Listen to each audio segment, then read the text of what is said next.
top teams play.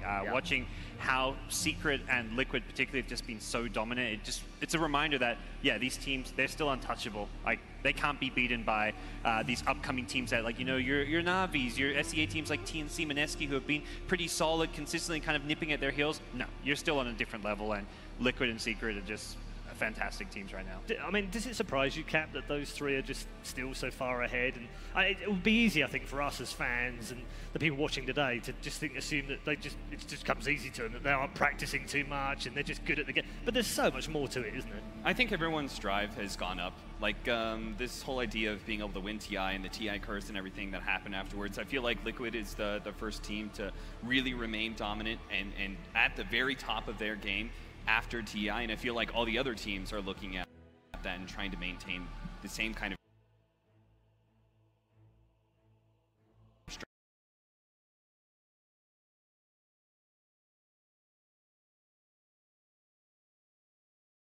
That said, it's not too surprising to me that those three teams kind of stay on top, because I do think that this is the start of a stretch. This is the start of a marathon here, where all of these kind of like mid-tier S teams have to find a way to take the next step to the next level to make it to TI. Yeah, and that's a good point, Gods, isn't it? Because we're in round 10 of what is likely to be 23 tournaments, but the second half, or the middle third, if you like, there's more majors to come than we've had already. So, you know, great that you've done well so far, but there's still plenty of points out there. Oh, absolutely, man. These teams know it. They're playing all the tournaments. You're going to see at the minors, Liquid, VP, Secret.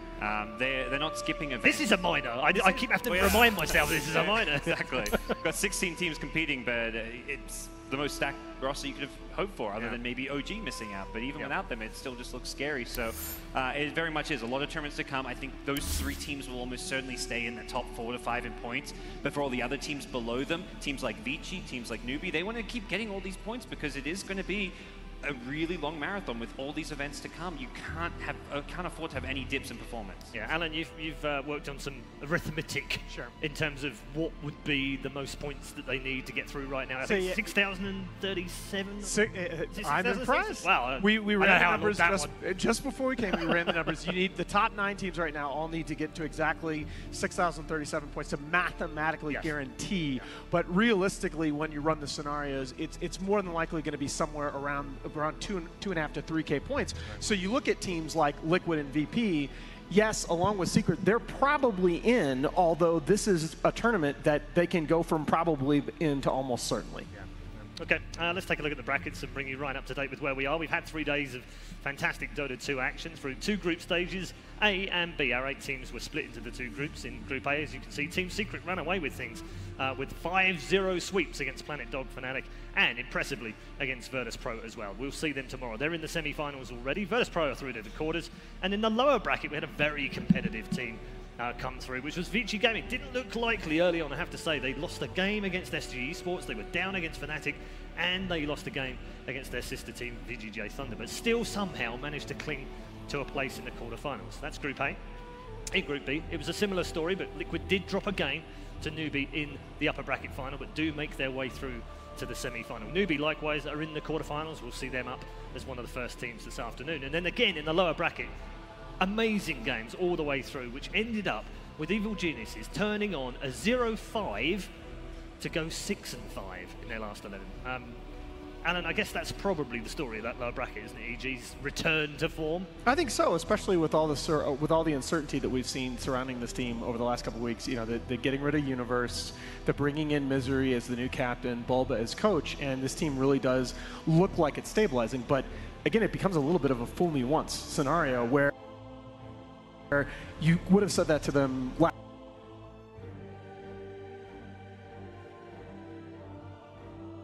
week as they got to the grand final of Galaxy Battles and unfortunately just ran into a brick wall. So again, it's all about showing it on the main stage. Yeah, we've seen some form from them. Let's take a look at the playoff bracket right now and show you how that's going to pan out. We're going to have 2 of our quarterfinals today, of course, Newbie, Vici Gaming, and Virtus.pro versus Evil Geniuses. The 6 teams in total are topped out by Team Secret and Team Liquid, who are already waiting in the semi-finals. So that's our playoff bracket. Cap, I know it's pretty much as we expected. Are you almost disappointed in some way that a team that maybe could have forced their way, like a Navi or a Mineski, didn't make it through? Perhaps it would have been more exciting from like a fan pace sort of perspective. Like I know there's a lot of people cheering for those teams and everything, but I personally prefer to see all these teams here because I felt like these were all the best teams, excluding Vici Gaming, who I think was the one team who stood out to me. Don't start now because he's going to go mad on the end now, and I don't know if I can separate you from over here. I don't know. I wouldn't have placed them over VGJ, but they happen to make it, right? So, and I still have my doubts about them. But I think everyone else, in my opinion, is like very solid. EG is like a little bit of a question mark in just consistency, but I think every single one of those teams has proven that they can play at the absolute best, and that's what I'm excited about most for this playoffs. Okay, Gods, we're in SEA. You're an SEA fanboy, declared from many moons ago. Love the scene, follow it very closely. Where are they right now? Because they've got 3 great teams that keep qualifying for majors, and Barm and Eski in the early days of this DPC, they've been nowhere. Yeah, this was definitely a tough event for the SEA teams. None of them bombed out. They all made it at least to the 2nd or the 3rd round of the lower bracket, but it really just kind of speaks to the level of competition at this event that they couldn't quite make it across the finish line. I think Fnatic, to me, looked closest. They were the ones that lost 2-1 to Vici Gaming, one of many 2-1 wins for Vici. Yeah. They had like a 75-minute game in there. That was such a crazy series, so they were really close. They were the team I think I had pinned to get 3rd in their group. They just couldn't quite make it. And the other side, TNC and Mineski have kind of been in a bit of a slump for a while. It seems since the start of the DPC where they got all their points, they got top 2 in the first 2 majors, winning minors, winning one of them. They've just been on a downwards trajectory. TNC, it's always the inconsistency. They've got Cuckoo, Raven, very volatile players. Sometimes they show up, sometimes they don't. Yeah, honestly, I think they're right in the middle of the pack of all these teams that just didn't quite make it into the playoffs. I think the only teams that really stand out to me that are just like a step down below the rest is like maybe Planet Dog or SG. I think the level of competition here at this event was very high. I mean, so 4 through to maybe 14 right now. Almost any of those could qualify for TI at this point, couldn't they? Let's take a quick look at the schedule. We've got 2 matches for you today. We're going to kick off very shortly with Newbie versus Vici, an all-Chinese affair. Probably good news as far as Newbie are concerned. And this afternoon, we'll have EG versus Virtus.pro, a big clash of the Western teams as well. So 2 fantastic series to come. We'll kick things off, as we said, with Newbie versus Vici Gaming. Let's focus on Newbie for a moment and talk about them. Alan, we talk about EG being inconsistent. Yeah. This is the Chinese version of inconsistency, isn't it?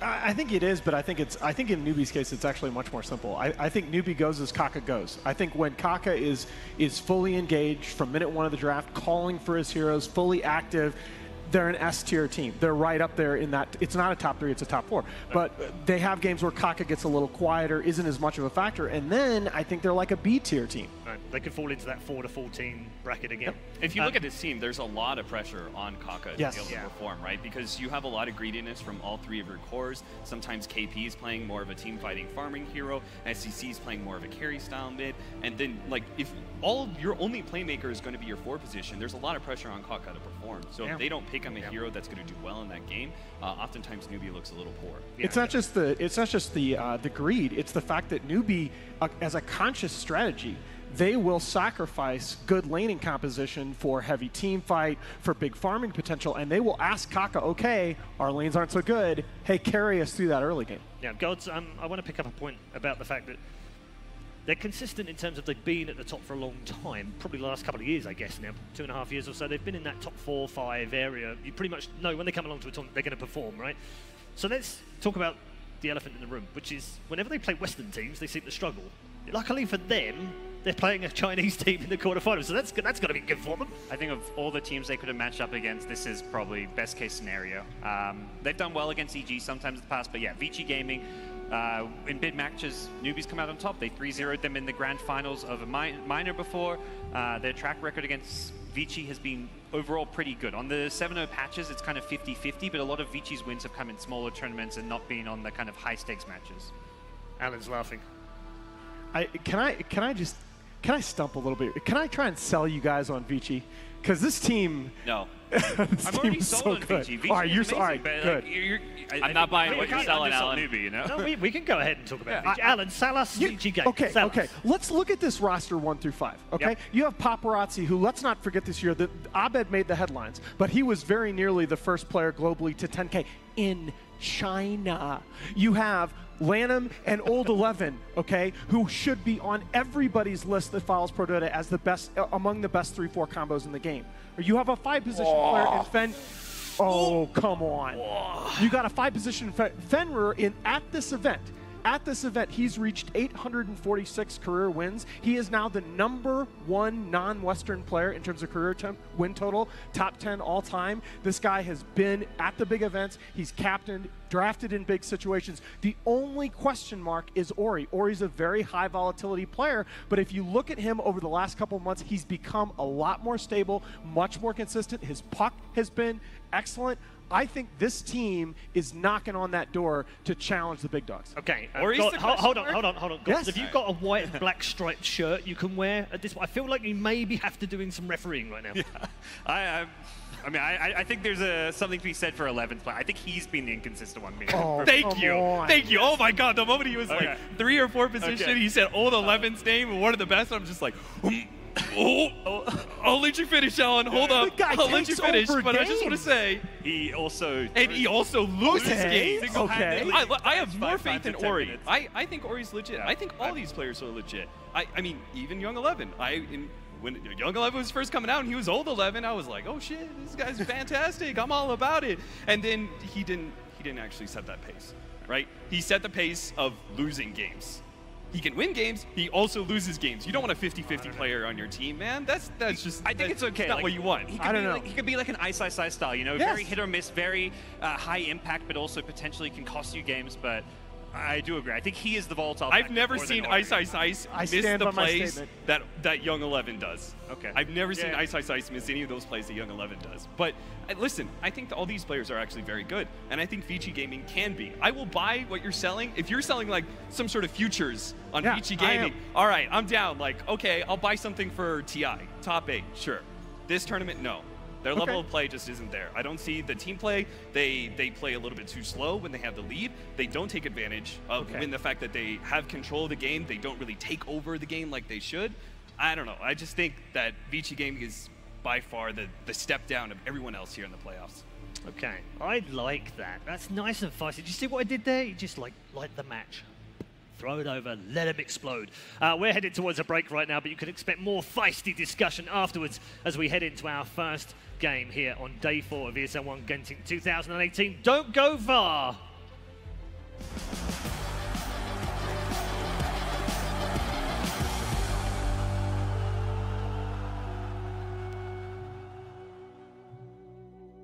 I do. I want to get in there. Wow. You dead? Yeah, I'm dead. Never, dude. Dude, look at that macro pyre, dude. Oh my god.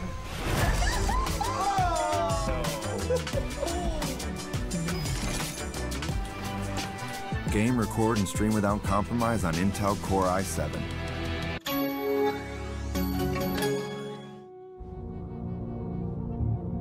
As you get older, life becomes all about following a few simple rules. Dress proper. Get a real job. Spend time with family. Dance to the beat of your own drum. Work hard. Get married. Move to the suburbs.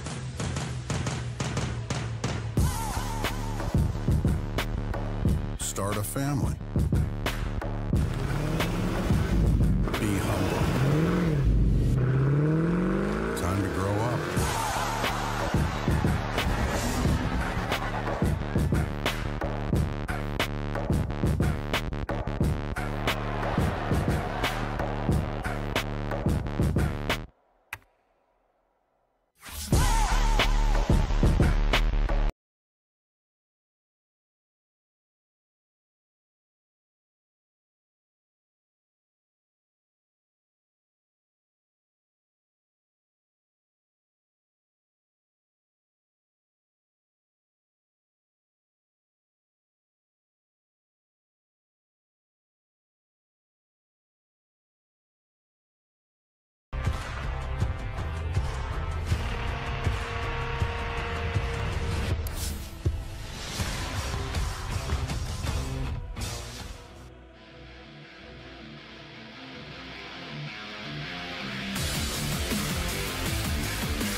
Newbies turn to ban.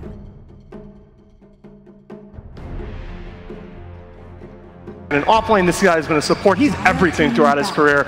I am not concerned with his heroes. Yeah. Okay, I mean, I'm just going to list them. He's played 6 different heroes in the last 3 months. Slaughter, ET, Undying, Sand King, Clock, and Ogre.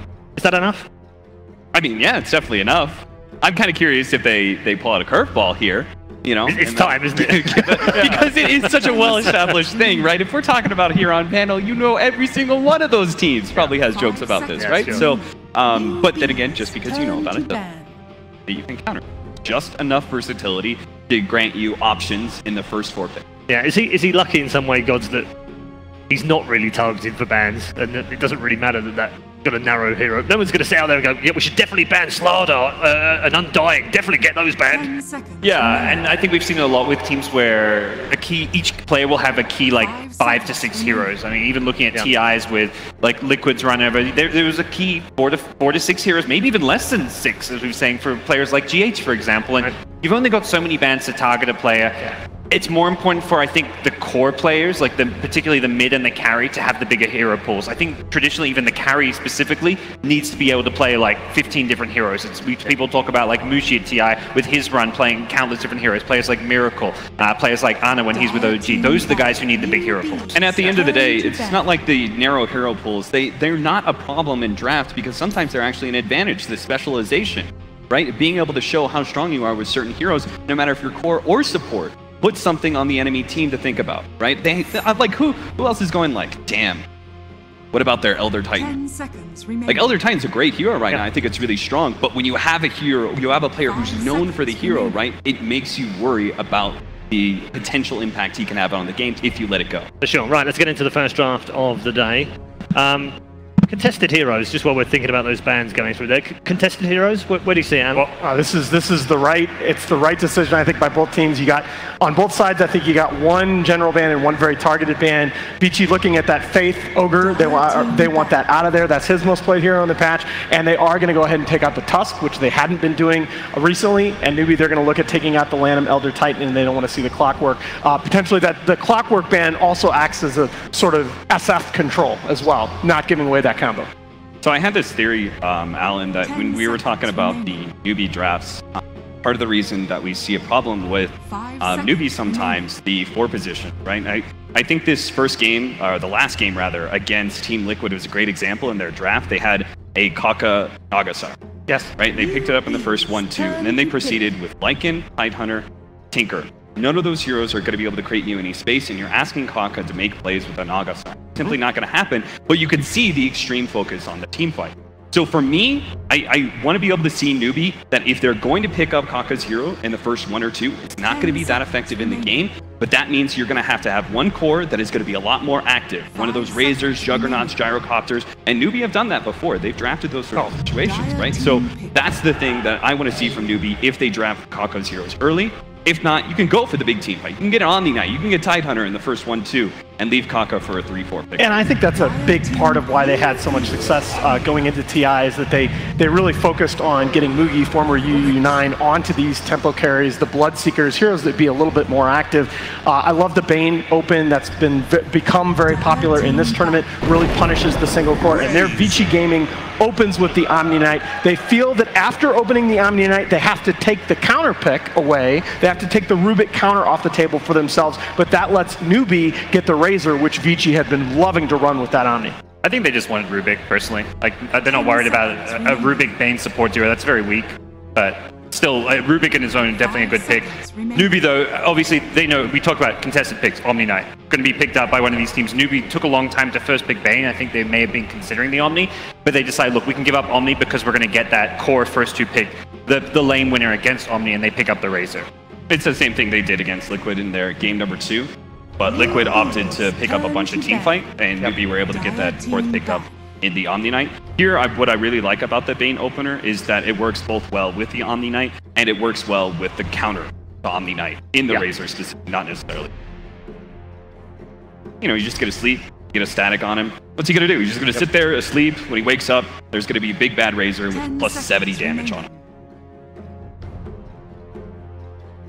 Yeah, and I think the Bane is also, it gives you really that dual mid threat too.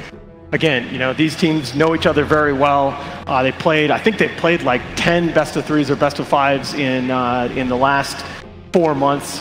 Vici, I believe, leads that series 6-4, but all pretty close.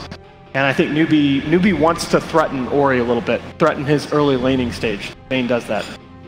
Yeah, they've taken away one of his perhaps best mids as far as laning prowess. The Death Prophet's been played.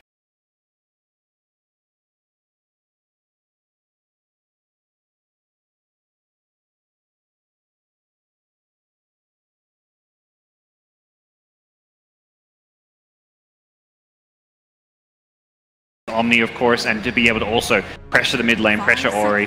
That's to me looking like the most likely 4 position, but Sanking, another kind of Kaka classic that he plays a lot of. I'm just not as sold on Sanking as a hero compared to the Earth Spirit. I think if you look at what Newbie are doing in this draft, that you guys are right that Ori's hero pool is really going to be a focus here. They take out, you look at Ori's hero pool this patch, okay? 13-5 Puck, 13-4 Death Prophet, 10-2 Shadow Fiend. And then you go down, and the next one is 4-4 Tinker.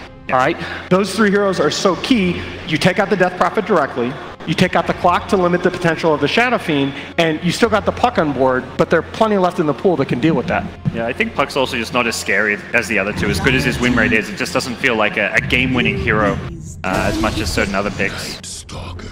If anything, it feels like better as like kind of the opening 2-3 pickups where you still have the versatility in draft. Definitely doesn't seem like one of those, oh, we got you with the Pucks, or yeah. Night Stalker for Vici, they get their 4 position Roma. Most picked hero on this patch, I believe. Doesn't seem to go anywhere just with how strong he is at level 1. Something that can actually fight and protect their mid lane a bit. Most picked in this patch, but Alan, has it been seeing the same kind of popularity over the last? No, Night Stalker's really fallen out of favor. It's actually in 707 itself, Vici are only 3-3 with Night Stalker. I think that the nerfs, particularly the vision nerf, to what Darkness is able to do has really hurt Night Stalker. Yeah, Darkness does, he also does less in that first nighttime with the passive. Yeah. Getting that nerf on the very first level. I don't know, it just seems like Night Stalker is kind of losing hero right now, but it does take a very fast pace. I'm happy that Vici Gaming here. Let me bring us back to a point that you made earlier about the Kaka Naga Siren on the side of Newbie. I like it a lot better here, and the reason is because you already have the Bane on board, who's a lane dominator who can at least secure one of those 3 lanes for you in the early game. Places much less of a burden on Kaka roaming around making plays. Rays are also very autonomous in the lane. Yeah, we got an active core. That's the part that really sells it for me. And as far as the teamfight goes, it's good because sleep. Omni GAs, you sleep, you reset the fight, you then re-engage. And even Darkness initiations, right? Like, hell, let's just get out. I wonder if they go for what big team fighter it is. The Tide or the Enigma, I feel like, is the definite 2. Enigma with the sleep setup is just so amazing. Rubik is scary, yes, and that kind of protects you against that big Enigma pick, but I think you can still play around. If you get enough farm, you get the Lincoln Sphere, it could just win you the game on its own. Actually, I think you just answered why they picked up the Rubik there in L2, right? Yeah. It's like, that's really the answer, because we saw that how well the Enigma countered the Omni Knight concept in these team fights. They pick up the Rubik. It's really hard to force yourself into that situation. It's just such a good pick. I mean, you leave the other team to take it, it's horrible for the Omni Knight, and then you can't go Enigma either. I mean, it's just it's such a strong second pick, isn't it? If they didn't have Rubik, I'd be saying Enigma's the perfect pick here, hands down, no questions asked. But now I'm like, it's still good, but you may lean more towards the Tide Hunter because of it. The 2 things worth noting to me is that Vici has gone ahead and gone back to that Ori Shadow Fiend 10-2 in this patch. Also had 17 kills in the clincher the other night against their sister squad. I believe that's either the highest or second highest kill total we've seen so far in the tournament. Also worth mentioning still. Wow. Enigma into Rubik. Wow. I think it's a good pick. I mean, it's the right pick in many ways, but it's just so hard to play this Enigma. And like it? You like it? Yeah, sure. It's like I was saying, this was play safe. This was the best pick. This pick would win you the game if there's no Rubik. Now it's still a good pick, though. Oh, man. You can itemize. You get a Lincoln Sphere, you know? You itemize around it. Obviously, it's a lot of fun. That's like the ultra late game. But you win the late game against Omni, against the Rubik spell still with itemization. Naga Siren still protects you quite a bit. Like, Naga Siren's going to start the initiation for you sometimes, so you can get the black hole, maybe even on the Rubik himself. or you can get other disables on him. Maybe like Bane just goes for the Fiend's Grip on the Rubik or something. And then on top of that, if he does steal the Rubik, you also have the ability to stop the Black Hole by just canceling the team fight with Song of Sun. Yeah, no, I think after a little thought, I'm on board with Gods here because, so the thing is that you got to pick a paparazzi hero here last. There's really no other paparazzi hero than Void that has BKB person guaranteed BKB person disabled to stop the Black Hole. And you can't pick Void into Naga, right? You think Core Venge? Core Venge has looked really awkward in the recent games that I've seen.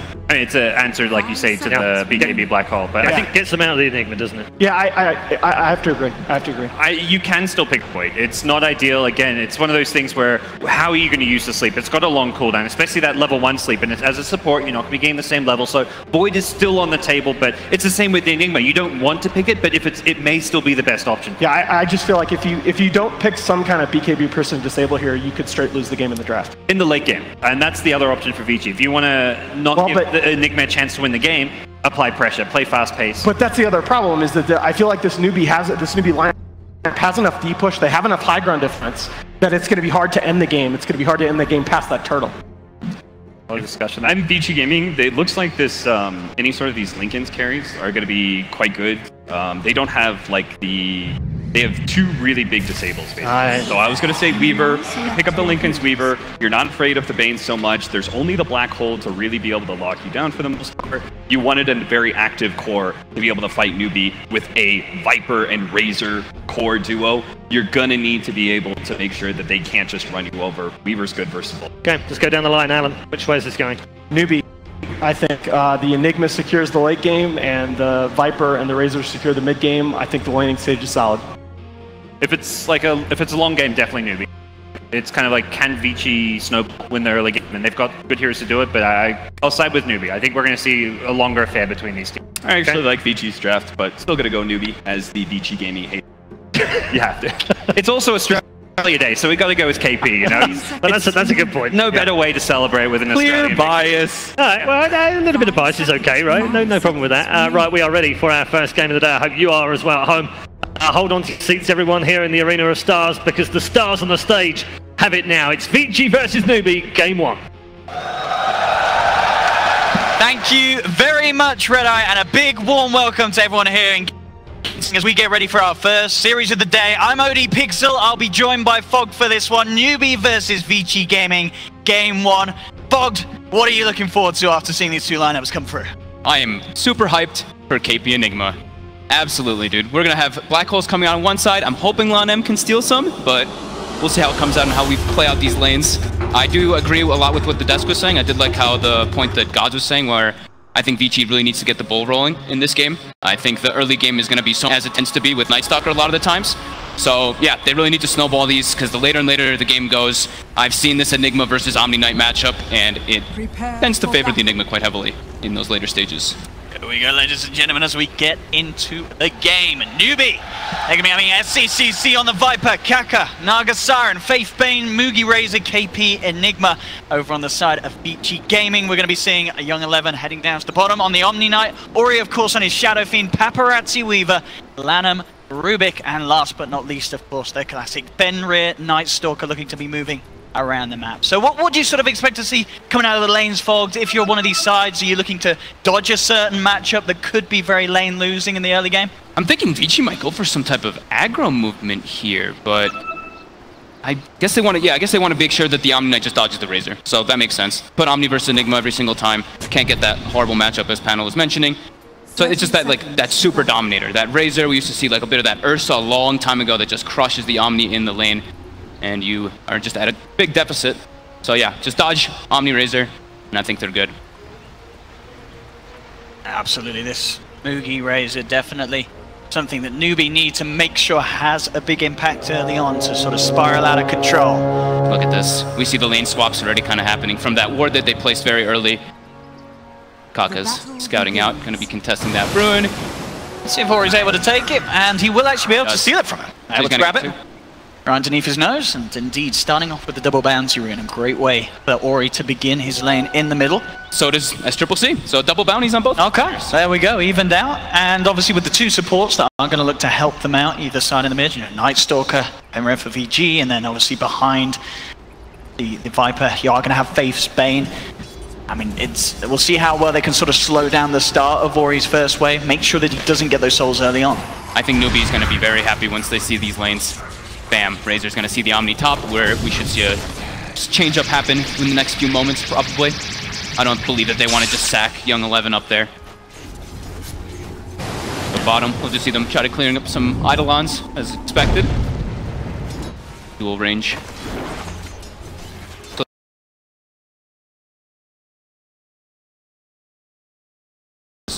I think one of the only ways that people are really seeing to deal with that Shadow Fiend is picking this Viper, and then you just do these dual lanes. I mean, that's what mid is now. It's actually just a 2-2. And Bane Viper versus Night Stalker Shadow Fiend does not seem very pleasant for Vici. Yeah, it's got a few CS Ori, but definitely, as we can see, SCCC with the lead at the moment, 4 for 3 against that 3 for 1. It'll get harder and harder. The problem with the lane. They're gonna have to make rotations. Probably LonM make some movements, but I'm still pretty surprised they have not really tried to change the lanes up just yet, because not only is the dominant matchup versus the Razor versus Omni, but Enigma's denying Creep's bottom versus that Weaver, so he's actually farming even less than he would be. Nice and close to the tower as well. I hear Newbie on this safe lane, so certainly making things very hard for Paparazzi and, as you say, the LANM Rubik to do too much to help him out in this lane. He's just keeping him safe, making sure that he can get the farm. That pressure isn't going to be there for Newbie, and they are going to be having a fine old time. I like this decision by Fenrir. He's changed his priority. Rather than just sitting that 2v2 in the mid lane, he knows there's nothing he can do to help really versus Bane Viper, so he's just going to stack. He's got to be able to enable his Shadow Fiend to just catch up after the laning phase. Definitely something that the SF can do. We've seen it a few times this LAN where the SF does struggle in the lane, but thanks to the raises and the flash farming potential, can absolutely catch back up in the game if the rest of the team can keep control and make sure that it doesn't get too out of control in the early stages in the other lanes. Yeah, you know, I was saying they should probably switch it up, but 11's actually 7-5 last. It's the 6-4 Razor. He's doing great. Having the early boots, letting him run away from that Razor early on.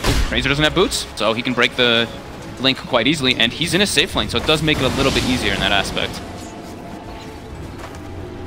Pretty impressive stuff coming out from 11. Paparazzi leading the CS though. We can see him getting pretty much perfect down here, 16 for 3. Bunch of Eidolons. Sure. Certainly being thrown into it, but all that's up for Paparazzi. Just looking for the Aquila, keep that lane control strong. He is top of the net worth at the moment in these very early stages.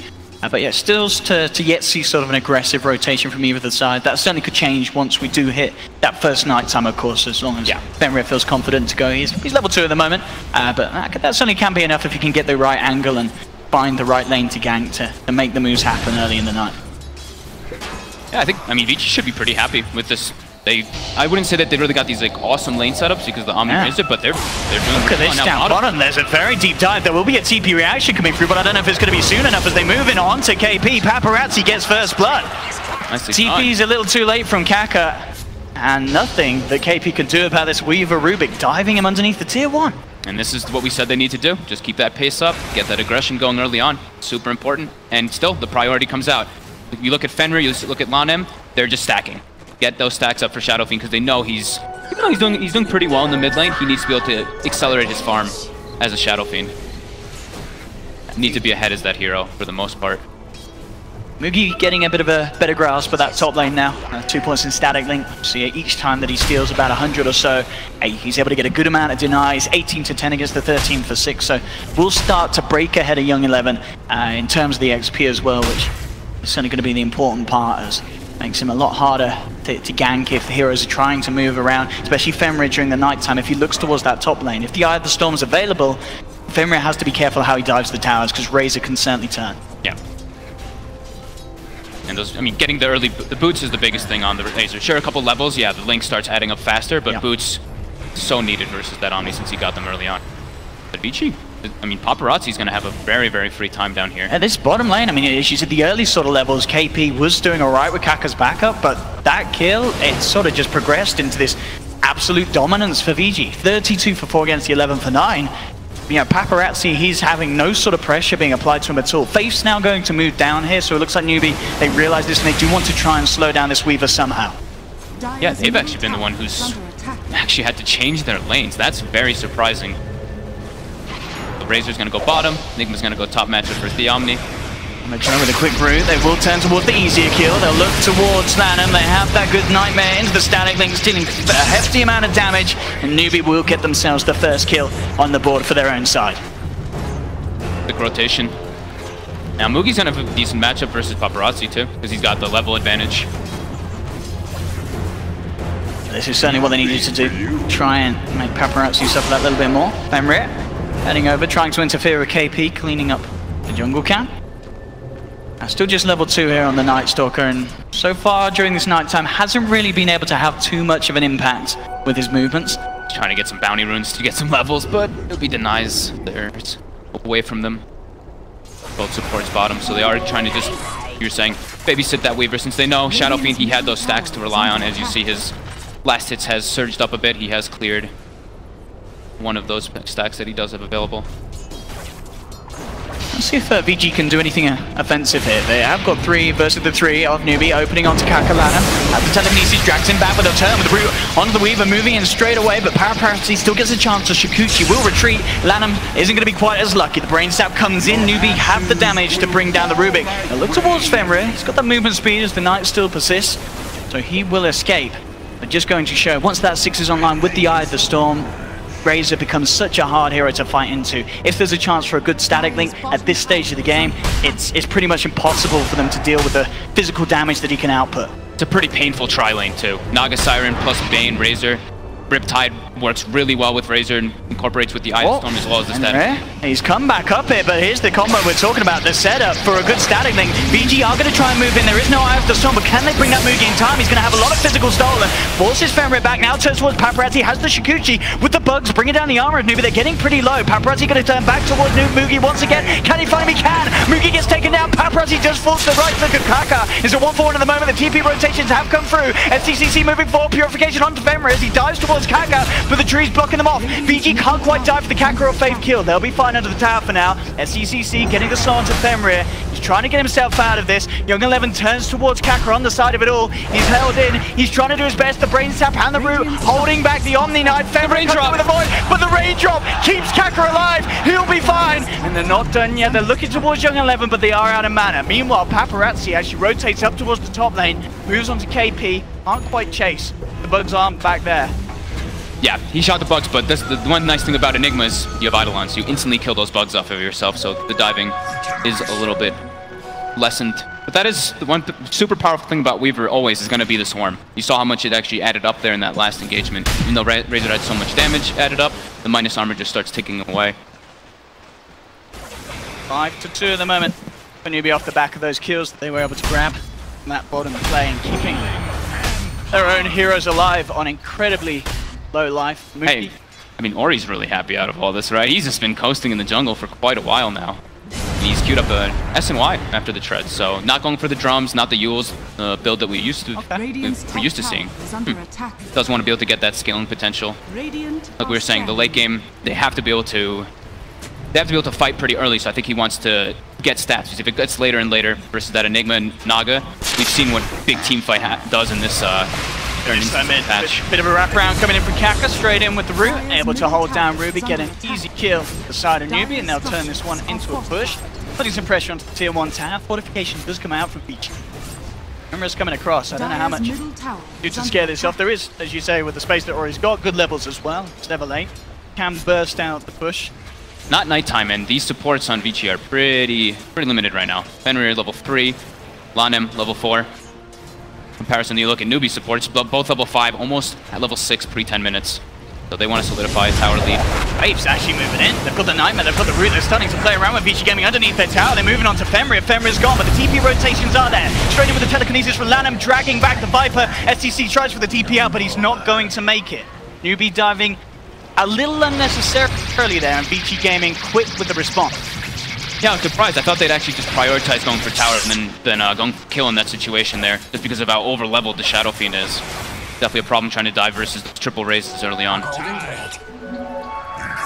Boogie will be going for the phase drum build, standard on the Razor now. Lots of phase drum heroes pretty much now in this patch. Phase drum Omni Knight, phase drum Razor.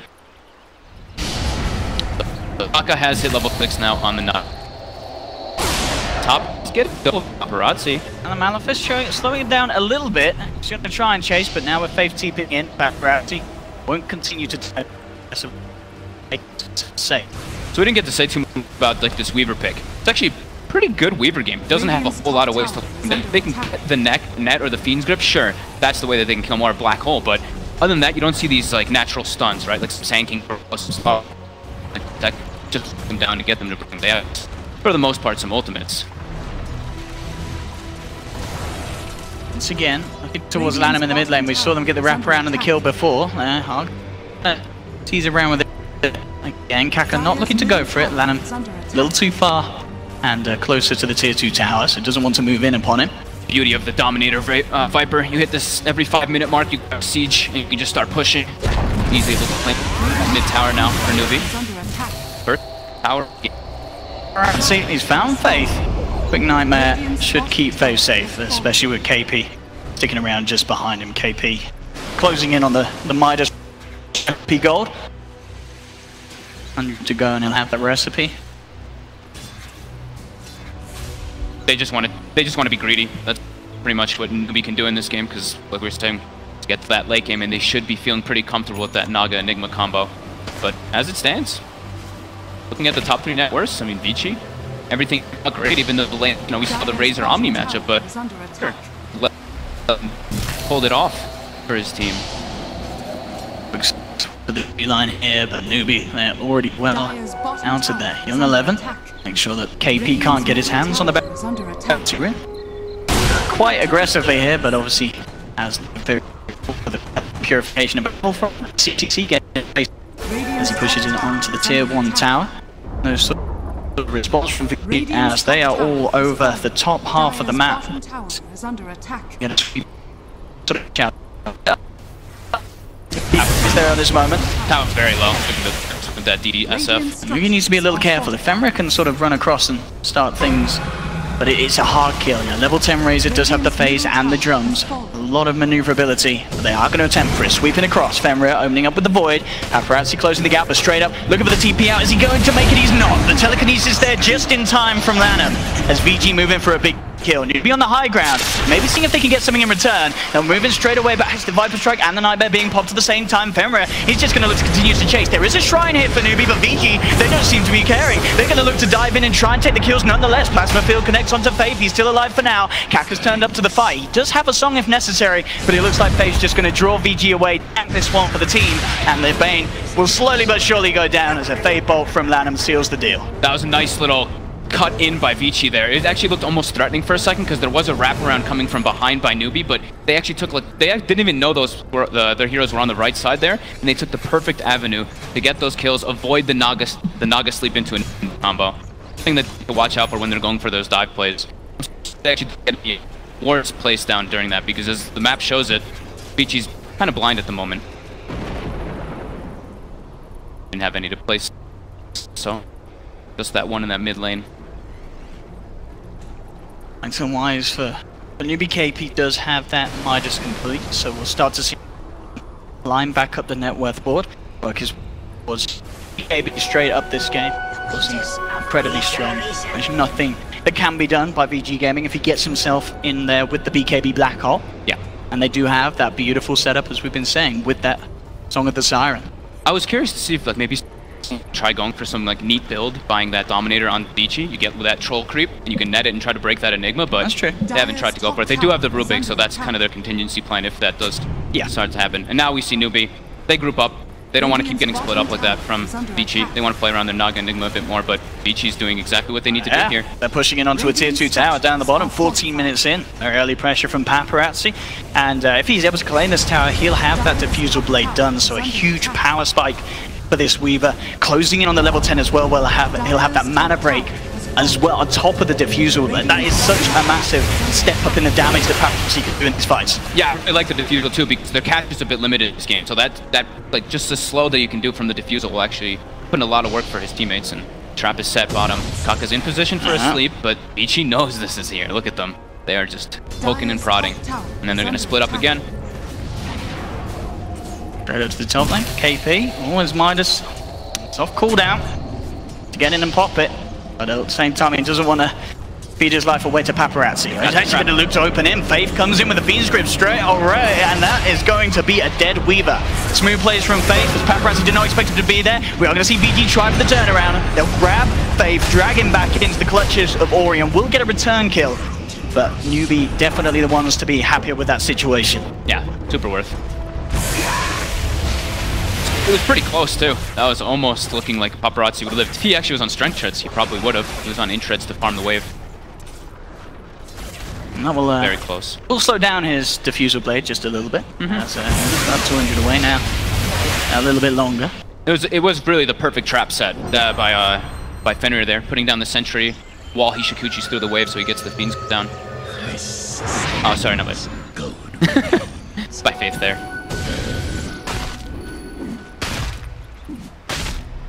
Fenrir, level 6 at the moment, has that complete, and we have seen him pick off quite a few nice plays, but still overall, bit of a slower start to this one. 8 to 6, 16 minutes in, and still very close, of course. Just a 1k lead for BG Gaming, but as we see, Newbie certainly been able to push out these lanes and get some of these earlier tier 1 towers. They don't really have the greatest ways to force those lanes out on the side of Newbie. That's the difference. They have the Shadow Feed on BG as well as the Omni Knight, but on Newbie they really just have like Razor Plasma Field as like that big AoE clear it until the Viper gets more levels in Nether Toxin. But yeah, the same thing's gonna keep happening. They still want to try to take some fights, but AP is pretty far away, so they do have to be a little bit wary of that. Back off from that mid lane. But they got some vision, that's the main purpose. We'll see if they do look to go aggressive here, as that Diffusal Blade has just been sent out to Paparazzi. I would imagine that they would want to make some aggressive play, but they are under some vision. He does have down. They have claimed all the tier 1s, so the next step is very risky. Going for tier 2s is always a bit of a fearsome territory. You want to, for the most part, when this time, you want to play around your ward vision, so that they're probably going to go around the bottom, as we see, play around that one ward that they have there. Try to claim that tier 2. Still have to. It's always so fearful in this game, and they actually do see the smoke come out from Newbie from that ward they have in the mid lane. So they are going to back off here. We'll see if they can maybe try and take the fight on their own terms if they can play from the high ground. But of course, that ward, as you mentioned earlier, going to be giving Newbie all the information they know to inform that this movement isn't going to be successful. They can't continue for this, and with the way that they see VG Gaming backing, they'll know that it's very likely that they did indeed see them begin that smoke off towards the mid lane. Yeah, they hadn't seen KP in a while either. He's been kind of not showing himself on the map, so that fear of the Naga sleep into hole is always going to be there.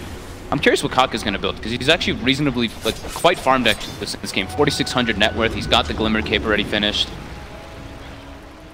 He doesn't, I don't think I've seen him go for the Radiance. I know he's gone for Aghanims a couple times on this Naga, but we'll see if he does change it up. Getting closer and closer to that BKB as well, KP. The money for the Mithril, and just has to have that recipe complete. BKBs are going to be a big timing for Newbie. They are popping the drums here.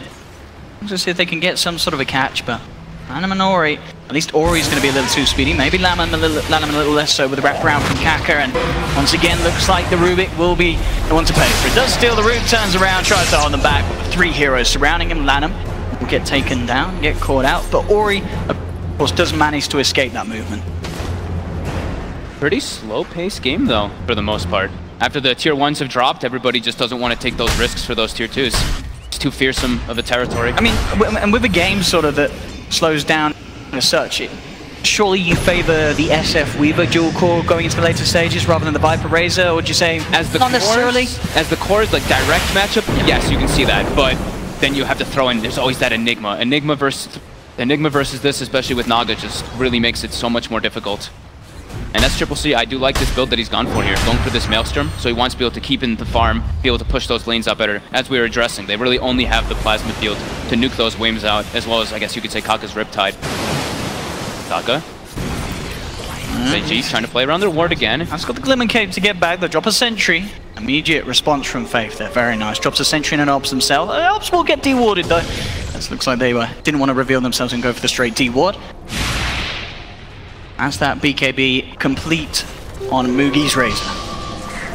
BKB's I was mentioning that the BKB is going to be a big time for Newbie because one of the big teamfight aspects, if not like only the teamfight aspect on Vici, is really the Shadow Fiend at this point. A lot of that magic damage. Omni Knight, of course, is good teamfight, but that BKB is going to help so much just walking into the fight, getting that link off, not really caring what gets thrown at him. No one can stop him once he does use that. Top tower is under attack. Ori has got an Invis room. We'll see if he does want to try for a Requiem play. Doesn't look like it. I think it's way too risky, yeah. Especially when you have Weaver on your team, the way Newbie's been placing sentries all over the place. Sure. That Invis rune is probably more harmful than good. A bit of a double-edged sword. Dire's top tower is under attack. Newbie so up towards that tier 2 and pushing in with the Eidolons. They will be able to claim the tower without any sort of initial response from Vici Gaming. Vici Gaming still keeping very, very much close towards each other in the mid lane, but they do have Paparazzi putting on a bit of pressure down bottom. He's managed to push the wave right up to the base of Newbie. But now he's going to look to back up, join forces with the team, and maybe look to start and go for a play, as they do stay on the high ground at the moment. Up top, ooh, outside the base though, Fenrir will be caught out as he was going for a bit of a walk around warding mission, as it seems. And it got spotted too, and pinged it out right away, and now they make their way into the Roche pit, and that is a pretty dangerous territory for Vici to walk into. I don't know if you can fight this if you're Vici Gaming. I don't think so either. You may just have to let this one go. With the song, with the black hole, how do you get involved? If you're Vici Gaming, you don't really have any sort of comparable team fight capabilities. They got to back out of the Roche and just earn up SCCC. Well done. And can do it slowly but relatively safely. The Weaver bug's actually helping them. That is taking the armor down of Roche. And VG are doing their best to hang around. They are going to have Ori coming down the front lines. He's trying for the Requiem, but he's getting stunned up. Rooted, and Ori, he just goes down. Young11 able to force himself up to the high ground. He'll be fine. But that always was going to feel like an awkward play from Vici Gaming, trying to contest a Roshan where they really had no business going for. They just sort of had to let that happen. It was always going to be impossible to stop that. Yeah, he wasn't even repelled either. He just kind of walked in. That was definitely a bit of a mistake there coming out from Vici. Paparazzi was already kind of split pushing down that mid wave too, so you could see that they were very hesitant and reluctant to go for that. Very nice gem pickup here by Kaka. Really like this. Just limiting that vision. That's pretty much the only way Vici can get back, is if they can really play around the map and just don't let Newbie try to take team fights. Paparazzi's trying his hardest to keep that split push going on, but we talked about this a few times. They were saying it on the panel too, is when you have a Night Stalker on your team, you need to do a good amount, because the later it gets, this hero starts to fall off, because you don't really bring anything to the table when it comes to team fight. It's starting to look to that point where Vici's trying to get the split push going, but Newbie are just sitting back, farming. They don't seem like they're in a rush of anything here. Still very close though, despite that Roche going down. Yes. It's pretty much neck and neck in net worth difference between these two sides. No doubt about that, as neither team really being able to get a huge lead. We'll see it again here. This attempt from Ori, but as you say, he has no protection. There's no way that he's getting away with that sort of movement any sort of time that he goes for it. Yeah, that Fiend's grip coming out from Faith was perfect. Here we go, wrap around from Newbie off the back of this smoke. They could catch VG out here. Paparazzi, Shikuchi a little deeper. They do have Lanham from behind. He will spot some of this out, so they know there's going on. But here, but the silence immediately stopping the potential song of the Siren means that VG may have a chance to turn it around. It doesn't look like it though. The damage related, the black hole coming from KP holds down the Shadow Fiend. They take down 2 Newbie, and they put an immediate stop to Vici Gaming going for that play. And off the back of that failed Roche attempt to disrupt and that failed push, it sort of feels like Vici Gaming, they may be running out of options. They're trying for these plays, but it's just not looking very solid or convincing. No, I mean, they just straight up cannot take fights at all versus this side, like we were mentioning. Now is probably their best timing window because that black hole is down. So as soon as Shadow Fiend is up, get his souls, they might just have to take a smoke and try to go for a fight. But they're versus an Aegis Razor. So it's still very risky for them to do anything. And they still kind of are claiming that gold advantage from time to time again, but that's the difference between this patch. We've been mentioning a lot. Team fight is so damn important. I think a lot of it that could sort of swing it around the way of Vici is we are still yet to really see Paparazzi go ham in these fights. He's just not been in the position to do so. Maybe once he has that Lincoln's, that's going to be where he feels more confident sort of shikuching around the members of Newbie and trying to pick up the backliners, but it's certainly not going to get any easier with the way that Newbie are amping up the pressure, taking these outer towers and keeping the lanes shoved right up to Vici Gaming. And it's so fearful now, because that gem that was picked up at an early time on Newbie. If he just walks into the fights, he's at risk. they can throw so many spells to break that Linken's, like an Enfeeble, and then he just gets netted or gripped, and he's just dead in those fights. Very, very careful. Like, Dying up that courier, but doesn't quite have the courage to go for it. There was the protection ready for the courier as well, so may not be able to get away with it. I feel like Vici definitely needs... they probably are feeling pretty pressured. Oh, this Glimmercape play from Kaka is going to be allowing him to set up, but there is the immediate time lapse. Faith actually came a little too close. Maybe could have looked to try and set up and wait for the catch, but wasn't there, so Paparazzi able to play his way out of it. Looked like he was kind of trying to position himself there, right, for the time lapse, the way he was running. Close, but now Vici, yeah. This is the play that I think they have to do here. They have to have some urgency in this game. Whenever Black Hole's down, you have to try to make some plays. Okay, and there was no warding there, so there was no warding. They could try and surprise them. Only at the moment, I believe the Paparazzi Weaver showing on the map. The Black Hole, it's I know it's not there at the moment, but it's up again very shortly. Only 12 seconds, and the Black Hole will be back up. So VG Gaming, if they want to do something with this smoke, they've got to do it quick. It's already gonna be up. Yeah. KP's making his way down. It's not there right now. See if they can make anything happen here. Well, they've got their eyes on Mugi. Does still have a good amount of duration on that double damage. Ori's been spotted out on the side, forces himself away, and the smoke from Vici Gaming is just not going to allow them to get anything done. They have to back off. It is night time. They can try and play around that advantage, as Newbie are actually confidently moving up onto VG's half of the map. Paparazzi starting to tickle into Mugi, but that really is all that it is at the moment. Yeah, he's got Aegis. He's like, come on, guys.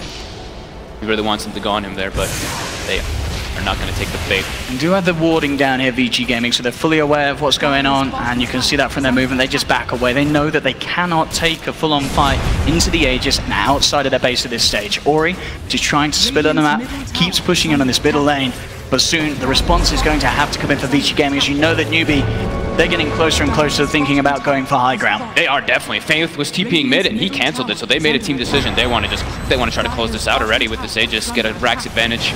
I mean, how do you stop this? Where's the deep push? Only really Shadow Fiend and Rubik to try to deep push this down. Newbie with this Razor Viper lineup getting to sort of the peak of their mid-game strength there. How can VG put a stop to it? Ori trying his best with the Razors to clean things out. Already the tier 3 tower down to less than half health. Paparazzi on the sidelines trying to poke in. Immediately has the time lapse back though. Get the telekinesis onto SCCC, dragging him in, but a quick Glimmercape from Kaka will keep the Viper safe. Repel onto the SF. Oh, here's the song. Here's the setup. KP looking to move into position. That's the BKB. The Black Hole ready to go. On to 3. Half them all in. They lose 2. They lose 3. Triple kill for KP Enigma. And Fenrir, he's not getting away for it. He had to run out. GG. It's all too much. The sleep Black Hole combo that we were looking for all game hits them hard and knocks VG down in game 1. This just looked like newbie discipline at its finest. They were just sitting back waiting for the moment to go. And you saw Vici, they felt like a bit lost to me. They were just kind of trying to make these smokes. That one smoke happened, but it came out so late and they couldn't take fights ever. It just came to that point where they're like, it just...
chance coming to you.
5 seconds remaining. Dire team ban.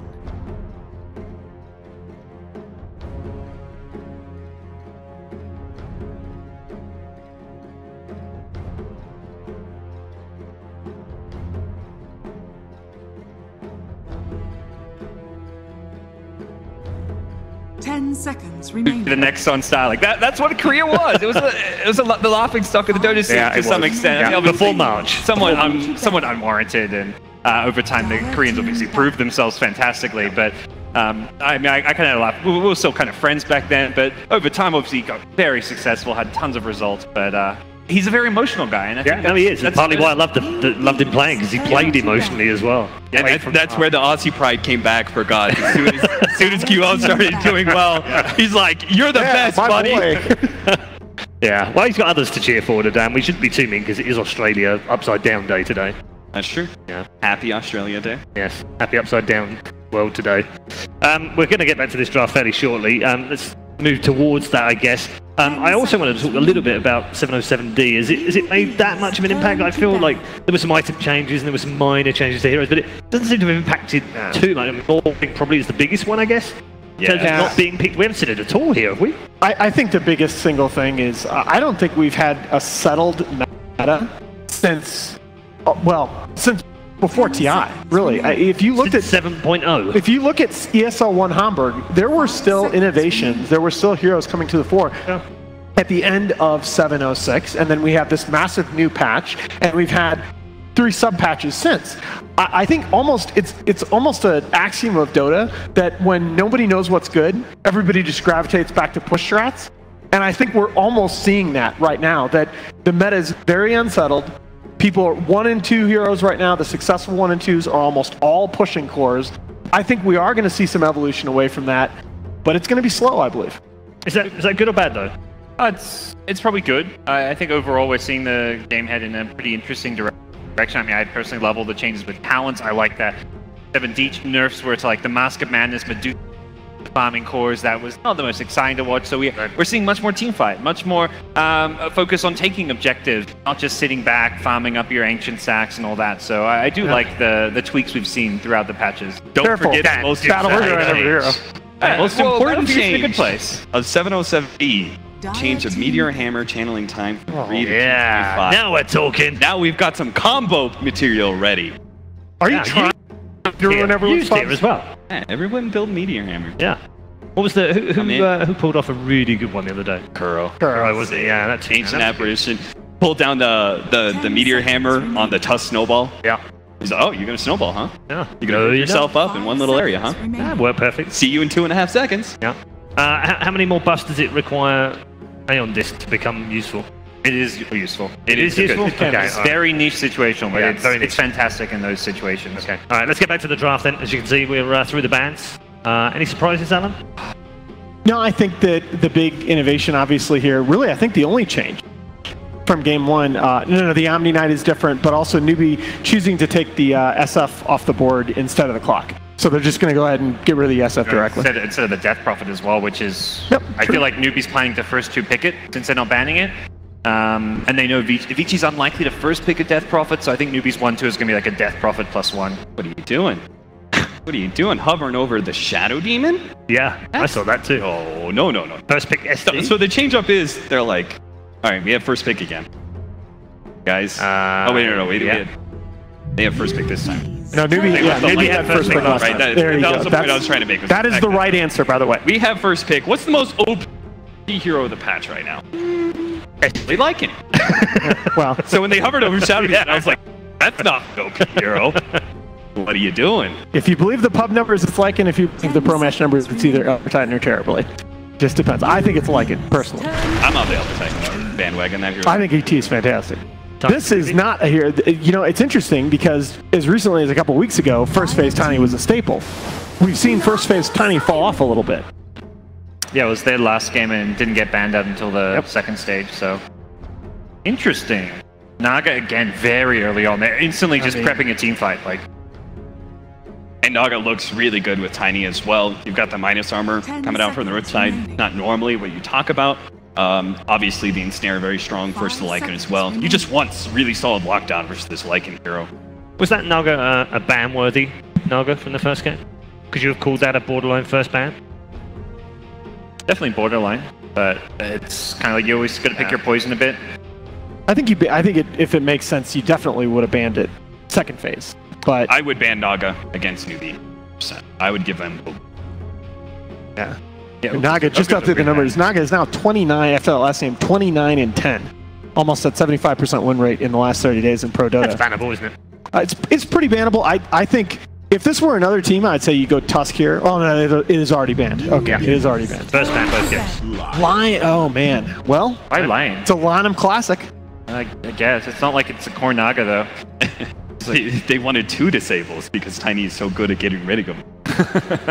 I mean, 4-0 on it this patch. One of the winningest Lion players all time. Burst damage, really important versus Naga Siren, I would say, is the biggest thing.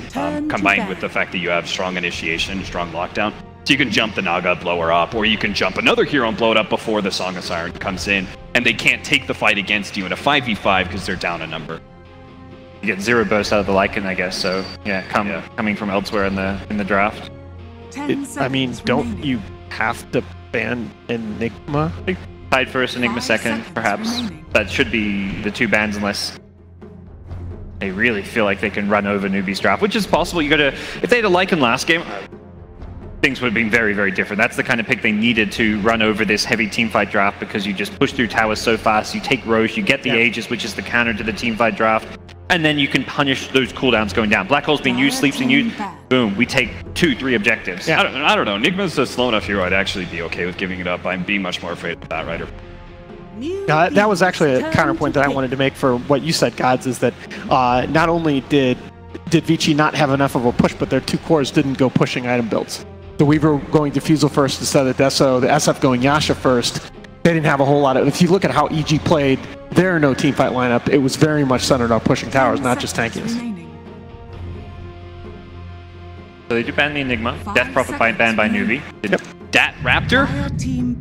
No. Oh, I like this. Okay, it's either one of the 5 positions that gives you really big team fight that's set up off with an Naga Siren. I thought it was going to be Disruptor. So did I. Fate's Sleep Disruptor. Good, but they love it as kind of like a setup to secure them a lot of easy kills, but yeah, we Snare, saw Tiny. Yeah. The Warlock's really good versus Lycan in some regards, and really bad in other regards. Can't slow him, that's a big problem with Upheaval, but Fatal Bonds is much better if the Lycan is going to go as Necro build and you have some AoE combo. Right? Imagine a Lycan who tries to run at somebody, gets Fatal Bonds, and then Avalanche and Tiny hits him up. Yeah, that's a good pick. Yeah, that is a really good pick. Instant PL. Oh, they did not have to think about that one. They knew that was coming. Yeah, so Tiny likely going to be the offlane if a KP, which is the adjustment. You know, they see Tiny Enigma ban, that KP's hero pool kind of being targeted, getting chopped away at, so the Tiny likely going to be in the offlane for him. Tiny with Naga help can be very, very strong at contesting lanes, which is something Lycan doesn't want. We've seen EG mostly run Lycan mid because you're just going to find often a better matchup than in one of the side lanes. But again, where's the team fight for Vici? I mean, Lion can combo well in a team fight lineup with all of his burst damage and his multiple disables, but he's not team fight by himself. They got 2 picks left. Not that that's necessarily going to give him team fight, but Tinker with Lycan. Hard to fight into if your Lycan's pushing and you're just laying down all the matchup machines. I think Tinker is actually a really good pickup here for the reason that Newbie's pace of game is not the fastest, and it exploits the fact that they don't have a tremendous amount of... Like, they don't have a whole lot of catch for him. They're not really the lineup that's going to pressure you a bunch, and this Tinker's going to have a lot of free time to be able to just push out side lanes constantly. And then Vici Gaming can play a 4-man crew with everyone else. On top of that, they've got a Bounty Hunter Tinker combination, which is super good.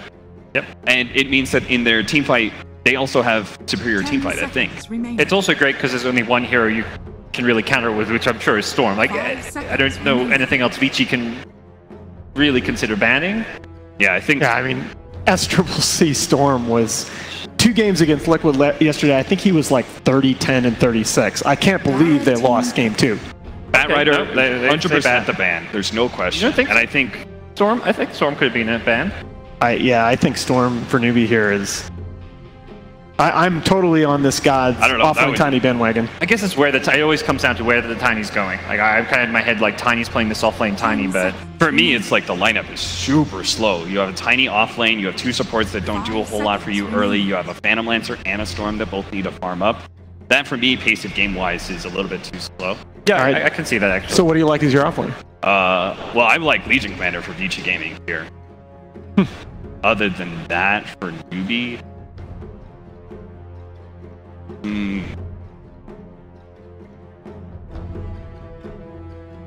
mean, I'm okay with a Tiny offlane, but if you have to pick like an aggressive mid, there's LC, and you know that actually makes it. I was thinking there was a small chance newbie might pick Brood, but I think that's off the table now with LC. Brewmaster was. No, Brood Mother. I thought this would have been a sick Brood Mother game until you put in the LC. 10 seconds. I think it's a lot tougher now. So what are we looking for on newbie? Looking for an SCCC hero? An aggressive offlane or aggressive mid. I'm more and more on their bandwagon of let's pick an offlaner because Hawk or something. Yeah, a lot of the SCCC heroes that you pick here would slow you down too much. Dragon Knight, perhaps like a bit faster pace. Maybe as far as mid laners go, I'd look at more Dragon Knight. About TA. You're really sold on this offlane Tiny. It's just what newbie have done numerous times. Like KP's played quite a few games on Tiny. I think it's fine too. But I mean, Storm, I agree. It's slow pace, it's greedy. If you get away with it though, it's Zeus. Zeus mid Zeus. That sounds fun. Yeah, we've seen that before. Play Zeus versus Lycan sounds. You go the pipe build on Lycan and Zeus just gets Zeus versus Lycan, Zeus versus Valve. Oh my God! Are you serious? There you get the Zeus. Are you serious? All right. If Lycan goes pipe, his game's over. Yeah. Okay. That might be the ballsiest call we've had on the panel all week. That's unbelievable. Well played. I hate the pick, but I love the call. I'm stumped. Do you need to ask me? No, no. I don't think I need to ask the Vici hater. I believe in the I think it's very obvious which way it's going to go. The thing is, like, Gods is completely right. It's like he could get run at by Lycan. Yeah. He's gonna have bounty hunter issues. Yeah. There is a Naga, but it's like kind of control. Yeah. But I think Newbie's a better team. So. Okay, Gods. I think Vici win unless Lycan doesn't get pipe. If he gets pipe, get a pipe. That's a pretty thin line to winning. Pipe, you win the game. Okay. You know, it's standard Lycan build, I think, especially against magic damage. Yeah. I have to go Vici here. I think I love the call of the Zeus pick, but I think there are states of the game where Zeus just gets run over. How dare you insult the lightning god like that? He shall smite both of you at the end of this. Okay, good. Some minor bluffs on here. We'll let them calm down. Instead, we'll head back to our commentary team. Odie, Pixel and Fogged awaiting to bring you game number 2. Thank you very much, Red Eye. We're absolutely ready to go. And as you can see, so are the crowd here in Genting as we get ourselves stuck into Game 2. Newbie versus Vici Gaming. I'm Odie Pixel. I'm here with Fogged, of course, once again. Fogged, what do we reckon? This final pick, Zeus? I've been actually waiting for Zeus. We had it earlier in this tournament. We saw it picked up, and it was put as a 5 support, and we were like, oh. But now we get core Zeus, especially versus the Tinker. This is actually one of the better heroes. You get that Aghanims, and you're easily able to find the Tinker with that Cloud, with the Nimbus in the later stages, if they get to that point. That's the problem. They're versus a Lycan. Okay. And I think this hero can just run over a Zeus if he gets a good start and right itemization, as Gods was saying, with a potential pipe build-up, or at least maybe just a hood, we'll see. Maybe just a hood, but the thing is this hero is just so fast-paced right now, and that's, I feel like, the way to play Dota by far right now. And I've seen this hero have so much success, but we'll see if they're going to be able to do it. I'm kind of split between the two. I like what both drafts kind of have, so I've been leaning a bit more heavily towards just team fighting lineups in this patch, but Vici has great ways to stall the game, and they have, they have this Lycan that's just a monster hero, and Tinker, Ori. That's like one of his signatures too. So we've seen a lot of very scary performances on these heroes, and I don't want to get the first blood quite yet. We did see Vici Gaming poking around that bottom rune. But the lanes, as we are going to see, so KP this off lane Tiny. So talk to me about this. Something that I've not seen that often in pro games. The off lane Tiny? It's been happening. It's been happening more and more. It's just because you farm. You can do you can do well versus like almost any matchup. You harass with your last hits. It's great. You're going to do just fine up there. And he's going to get help from Faith. So he's going to be able to pressure and farm really well versus this lane. So other little interaction that we have going is something I was thinking was going to happen a lot of the games actually coming into this tournament was the Bounty Hunter Tinker. Yes. Track plus Tinker is absurd once it gets to like later stages of the game. So I want to see how Fenrir does in this game. He's been really one of my stars for Vici, in my opinion, in the last upcoming weeks. Now this mid lane, do we expect to see pretty much just sort of a watch behind? It's actually the top lane that we've got to look towards. As Fenrir's wrapping around, Sentry is down though for newbies, so they're aware of him going in, but it doesn't look like that. That's actually going to save KP as they're chasing him down. Fenrir with the final touch will be able to get the kill. First blood from this Bounty Hunter rotation, despite newbie having that Sentry ward down and seemingly expecting it. Yeah, Faith having the Fatal Bond skill to try to go for the harassment with the tree grab as well. You can cleave off of it and do bonus damage, but Tiny being 0 armor takes a lot of damage in this type of lane. Bounty Hunter does do a decent chunk of damage. Coming in to play around with these two again. Having these 3 up here on VG Gaming, Lan, Paparazzi and Fenrir is proving to be a little scary for Faith and KP. Will definitely keep them on their toes. KP finally hitting that level 2, so he will have a bit of a better chance now with the point in the Avalanche if they do try and make a go on him. Yeah.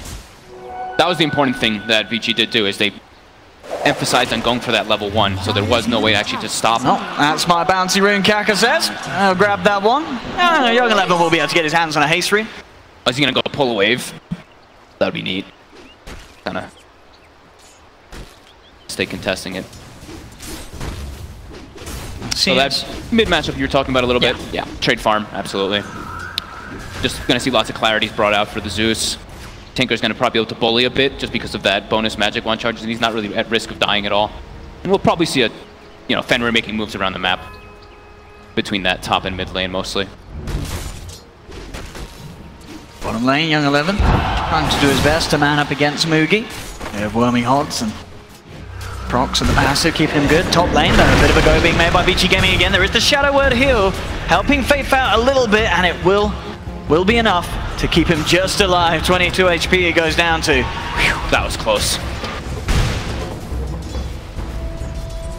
I have to be very careful in this lane, newbie. KP getting a little bit of farm out of here, as we can see 11 for free. He's getting more than of course over on the side of VG Gaming down at the bottom. The Young 11 Legion Commander, but as I say that, he is getting gone on once again. Does have the Avalanche, and proving to be very good at sort of stopping VG Gaming going for a kill as long as he has that Avalanche ready and mana to do so. I mean, VG's never going to stop doing this because you look at their lineup, they have much more aggressive heroes. Newbie, they pretty much need to get levels online to really be doing any moves on the map. Warlock doesn't move around the map too well. Naga, if you have the right heroes can, but with this situation, you don't really. You need to bring multiple hero rotations if you want to try to pick people off. It is going to be quite a slow-paced game coming out from Newbie. As we can see in the mid lane, down to Ori getting this lead. He has got the level advantage over the Zeus in this 1v1 matchup. So Ori having a very nice time here to begin with. As Triple C's not having a fun time in that mid lane. No. Not at all. Catch back up. Fenrir able to grab both of those bounty runes up top, and in fact set up for the vision, allowing Ori to close the gap, get involved with a kill as they take down Faith on this top lane. A second kill for VG Gaming. So more and more gold into the bank of this Tinker, as Ori will be able to keep his advantage in this mid lane. It's always the fear as a Zeus in this lane. Sure, he can get some farm, but with a Bounty Hunter in the game, he has to just stay a little bit more wary of the ganks coming out from the Tinker going this like laser rocket build that he's now seen. Mugi CS still looking pretty hot though. Top of the board, 26 for 14. Same as the Lycan, pretty much. Both carries getting everything that they want out of these lanes. So only really the mid lane where there is sort of that breakaway favouring VG Gaming, but other than that, across the map, they're still relatively close. We're going to see Newbie maybe try for something top. They have Kaka working as a bit of a bait, as they do bring both Faith and KP back to the lane, so they now have 3 heroes ready to fight as well. And of course, all spotted underneath the ward. No, nevertheless, they'll still get the lockdown onto Fenrir, going in with the toss. Shadow Word brings him down. Newbie will claim the kill. So the movement, even though it was spotted out by that ward, VG Gaming didn't react in time to get themselves back into a favorable position. I do like that choice from Kaka. I think he's realizing like bottom lane, PL is going to be able to just farm perfectly fine down there. They need to have this Tiny actually get online because he's their playmaker. They need him to actually have quite an impact in this game so that they don't get run over by this Lycan. I'll certainly try their best to slow down Paparazzi's CS, but it's going to be hard to do so. He has that Ring of Health, of course, as well as the headdress and the 2 points. So he's sitting on that very juicy plus 15.8 HP regen, so very hard to harass him. Yeah, Fenrir coming in with the rotation. Ori, he should have the mana down, and indeed he does. Great rotation from Fenrir with these bouncy movements, setting up for another very, very nice kill. I think I just actually saw ESLOne like pinging on him, on top of himself too, maybe asking for a sentry ward or something along those lines for his team. I think he expected that kind of movement to come in, but still gets grabbed out by it. I'm going to see Kaka try and lead him for a kill once again. They have the net to set things up. The Shadow Earth bringing Lanham down should be enough to pop the line. He pops the stick charges though, keeping him alive for the time being. Kaka diving in, will get the kill with the Riptide. KP TP's out, facing a bit of trouble though. Paparazzi has the walls, looking for the body blocks. Can't quite get it, may still get the kill though. He's going to do his best to chase. It doesn't look like he will be able to though. With Kaka coming in, Riptides blocks them off. Newbie will get out, so getting away with that kill. Once again on this top lane, just as you say, just trying to secure some sort of positive action for KP to be involved in up top. And still unable to really deal with that Lycan. Same to be said for the PL. He's just in such fear for his life. I actually think he's throwing down these lightning bolts, not really for harassment onto Ori. I think he's doing it just to get vision of where the bounty is. Look at that, he's smart. Yeah. Oh, and he actually pings that. I think he knows there's a war up there now. Yep, he does. He pings it again. Bottom lane, Mugi getting aggressive. Young 11. Press the attack, heals himself back up and should be fine, but quite level difference now between these two. Level 7 on Mugi, level 5 on Young 11. As he's really putting the pressure on this tower, and Young 11 struggling to get close with the continuous onslaught of the illusions. And doesn't look like we're going to see any help coming for Mugi to apply the pressure, but there is going to be Fenrir coming down for Vici Gaming if they find a chance to make a play there. Eyeing this up, it's a bit of a difficult one. He doesn't actually have a point yet skill, but it looks like he's still got a point holding on. Yeah. So now he'll pop it. As soon as Fenrir is shown, skills up the doppelganger, jumps backwards. Quite be able to get Young 11, but he should be able to get himself back. But he did trick. He got Fenrir a little bit there with that juke. Nice play there by Mugi under the tower. Top lane. Same time, Newbie are going to take their time to go for a progressive play themselves onto the Paparazzi, and they'll get it. They get the kill. Cost KP his life though. 1 for 1, but taking the light off the map, whilst their PL is still good to farm, is always a good play for Newbie. As Mugi still uninterrupted down bottom, despite Vici Gaming sending a few heroes down there to make a bit of a go against him. But as it seems, 2 heroes, it's not going to be enough to take down this PL. They have to do some sort of a bigger rotation if they want to kill him early on. Top lane, another kill potential for Newbie. They lead in with the net, and Lanham it's caught out once again, trying to soak up the XP, but not ready for Newbie to come back up in the full force of this tri-lane. I think this is just like the perfect decision making for them. They have to play around this Tiny. He needs to get this advantage like we were mentioning. And it's actually sent Paparazzi a bit going to the jungle, but he's farming just fine. He's got the Dominator finished already. Alpha Wolf's going to help him farm even faster. Necrobook's that choice. And it seems like we've been seeing this build coming out more now for the Lycan. It's just no points in the Howl early on. Just a lot of 404 builds. He's not 302 right now, but it's more than likely.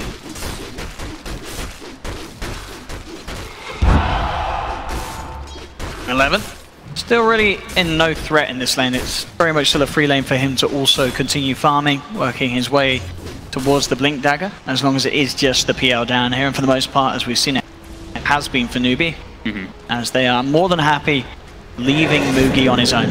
Paparazzi starting to look towards the jungle now and keep himself away from this lane. Understandably so. Great scan here from Newbie. They know that someone's hiding in the tree line. They put the Thunder God's Wrath. They've got the dust. Very nice heads-up play there from Newbie. They knew someone was hiding and they find him. They're like, there's no way. They're just abandoning this top lane entirely. So that was a nice play there. Getting Fenrir while he's trying to leech that experience. Start to push in now. CCC turning up for some action on the top lane. Looks like Paparazzi wants to do some kind of smoke play, sitting around the mid lane, ping himself. Wants to make a move toward that bottom lane. Probably claim a tower since he's expecting Newbie to make that heavy rotation up to try to claim that tower themselves. I hope the PL is actually going for it. Look at this again. They're so prepared to play around this bounty. Sentry down, Dust as soon as he's out of the range of it. And Fenrir is going to go down. Again, Newbie making it very hard for this bounty to play. He did get us some great rotations earlier, but now Newbie are prepared for Fenrir's movements, and they've outplayed him twice. Uh-oh, ESLOne in mid. We've got the wraparound. Paparazzi's got his ult ready. Pops it. He's a little bit deep here, this Zeus. I don't know if there's any way he can get out of this. TP's on cooldown, and even if he wanted to do so, Lanham's there. He has got backup from the high ground. Kaka does actually have to sleep. So with that in mind, it will buy some time for the Zeus to get away. Kaka does also have a TP, but Faith, he's coming in. He's got the rock. He's thinking about fighting, and there we go. Up to 3. The root's on 1, and in comes Moogie, ready for the fight to go. The burst rippers SCCC takes Paparazzi. They'll look towards Ori. Moogie jumps in with a double gang and double kill for SCCC and Ori. Oh my God. Down as well. What a turnaround there. Newbie in a situation where it looked like they were going to run. But this Naga Siren coming in. Kaka says, we're going to take this fight, and they absolutely do. 3 heroes down on VG Gaming. What a heads-up play. Perfect positioning. Kaka just in the right place at the right time. Same thing with Faith. I love how they do that too. You seem like they were kind of like contemplating. They're like, we TP out? Oh no, wait, Faith's here. We got fight. Very good combos to deal with the Lycan too. This is the power of the Naga. With that net, it's a hard disable that can actually grab the Lycan at all stages through that ulti.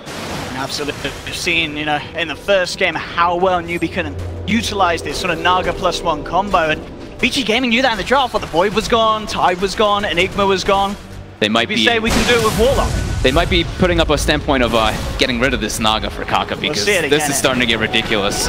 All the combos that they're able to do with this. And what's very nice, absolutely perfect. The sort of hesitation is from Faith, because he knows that they're going to retreat and get more groups up, so he can guarantee the 3-man connection.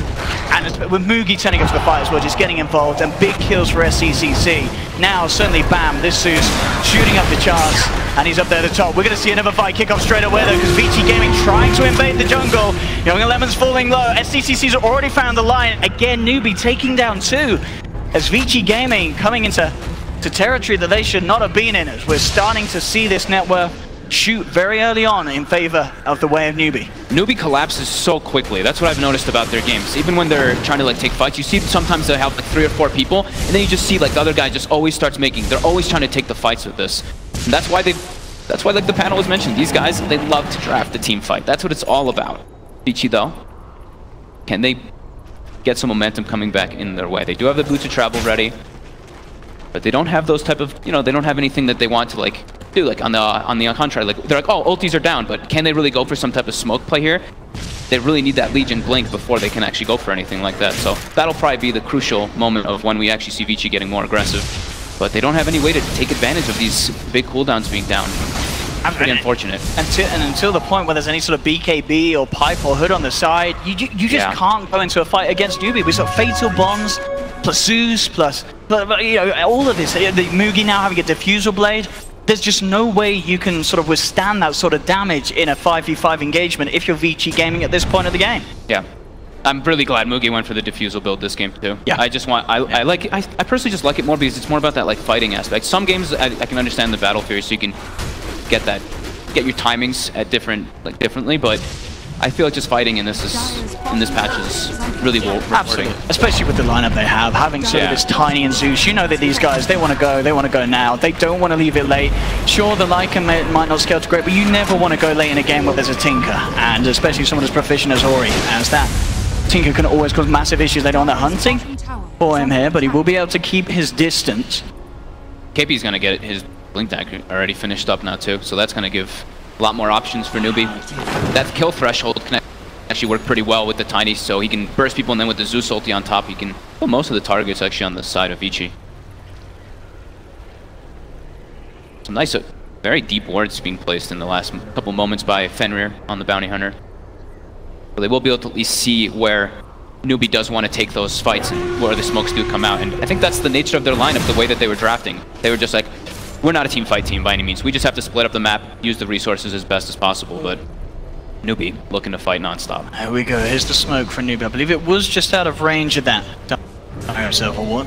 See how well VG Gaming are prepared. They are grouped up towards the top lane, so if a fight kicks off, they could look to turn around at the same time. Being grouped up could certainly work against them.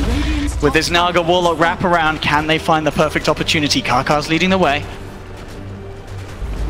VG have Fenrir in good position if they do head up Newbie, and doesn't look like Newbie want to from that angle. They're actually going to sweep around the rest of the jungle. Moogie though, quick doppelganger. Is it going to be enough to save him? Jumping out at the range of the duel, but there's the control. They have to stop from the center. Nice micro from Paparazzi, sets up for the duel. Now the reaction play, Nubi, even without Mugi, they still want to try and fight. 2-man elbows with the fatal bonds, rips through Vici Game, and they've lost 3. Lanham will get the long range finger to find a second kill. In return to the sweep, Kaka catches Ori here on the Tinker. They're bringing in the golem. KP's there as well. They've got the damage to take him down. 4 down on VG Gaming. And VG Gaming can just not catch a break. They do get the PL, but with the position that Newbie are in, they're fine with Mugi dying in that situation because they know they have so much potential. We saw fatal bonds plus the combo from Tiny Zeus. It just deletes heroes on VG Gaming at this stage. Yeah, Newbie knew that they were all up there, but they looked like they were doing the big wraparound because they were waiting for the Zeus ulti to come back online so they get that big vision aspect before the fight comes out. And I mean, it all works out fine. Mugi's like, oh well. Still top of the net worth, as we can see on the PL. Yeah. Working towards the Manta style, of course, next after Blade. Item-wise for Paparazzi, he's got the level 1 necro, but nearly the level 2. Still trying to scale up to that point. If he can get it still before the 20-minute mark, he's still going to be happy. Relatively happy, at least, if he can find some of the pickoffs. But it doesn't really improve his potential in the team fights. That is always going to be an issue before such, and he's caught out all on his own. Mugi just moves straight across the map, leading the charge. He didn't even need Faith and Kaka around with him either. With the diffusal blade and the damage coming out from this PL, Lycan down yet again. Yeah, DD Rune makes him quite quickly.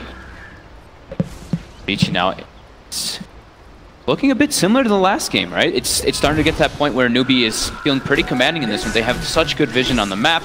They're taking all the right fights. Vici needs to get a lot done with this Blink Dagger on Young 11 now. Oh, here we go, this wraparound. Kaka, he's found the vision here straight away. KP in with the combo. Young 11 will get the heal off. Is it enough to get him out of there? It's buying him some time, but the root flies through from Kaka. He's got the control, and that will be Young 11 down again. Ori thinking about TPing in. And so as he does not want to come into close quarters with this Newbie lineup. They're pushing in on the bottom lane, moving on to this tier 2 tower. 18 minutes here, Newbie starting to really cement their grip on this game. 7k gold lead and ever increasing at this pace.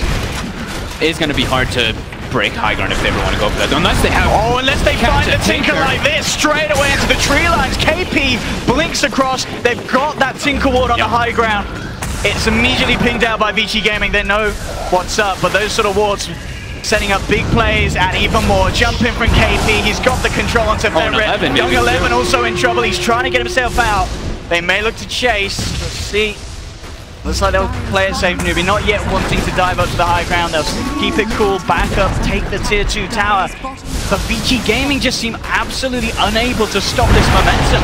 And KP, he comes in. Young 11's come a bit too far forward. He's going to get held down by the root. Mugi moves in. Another kill. It's just hero after hero dying on Vici Gaming's lineup.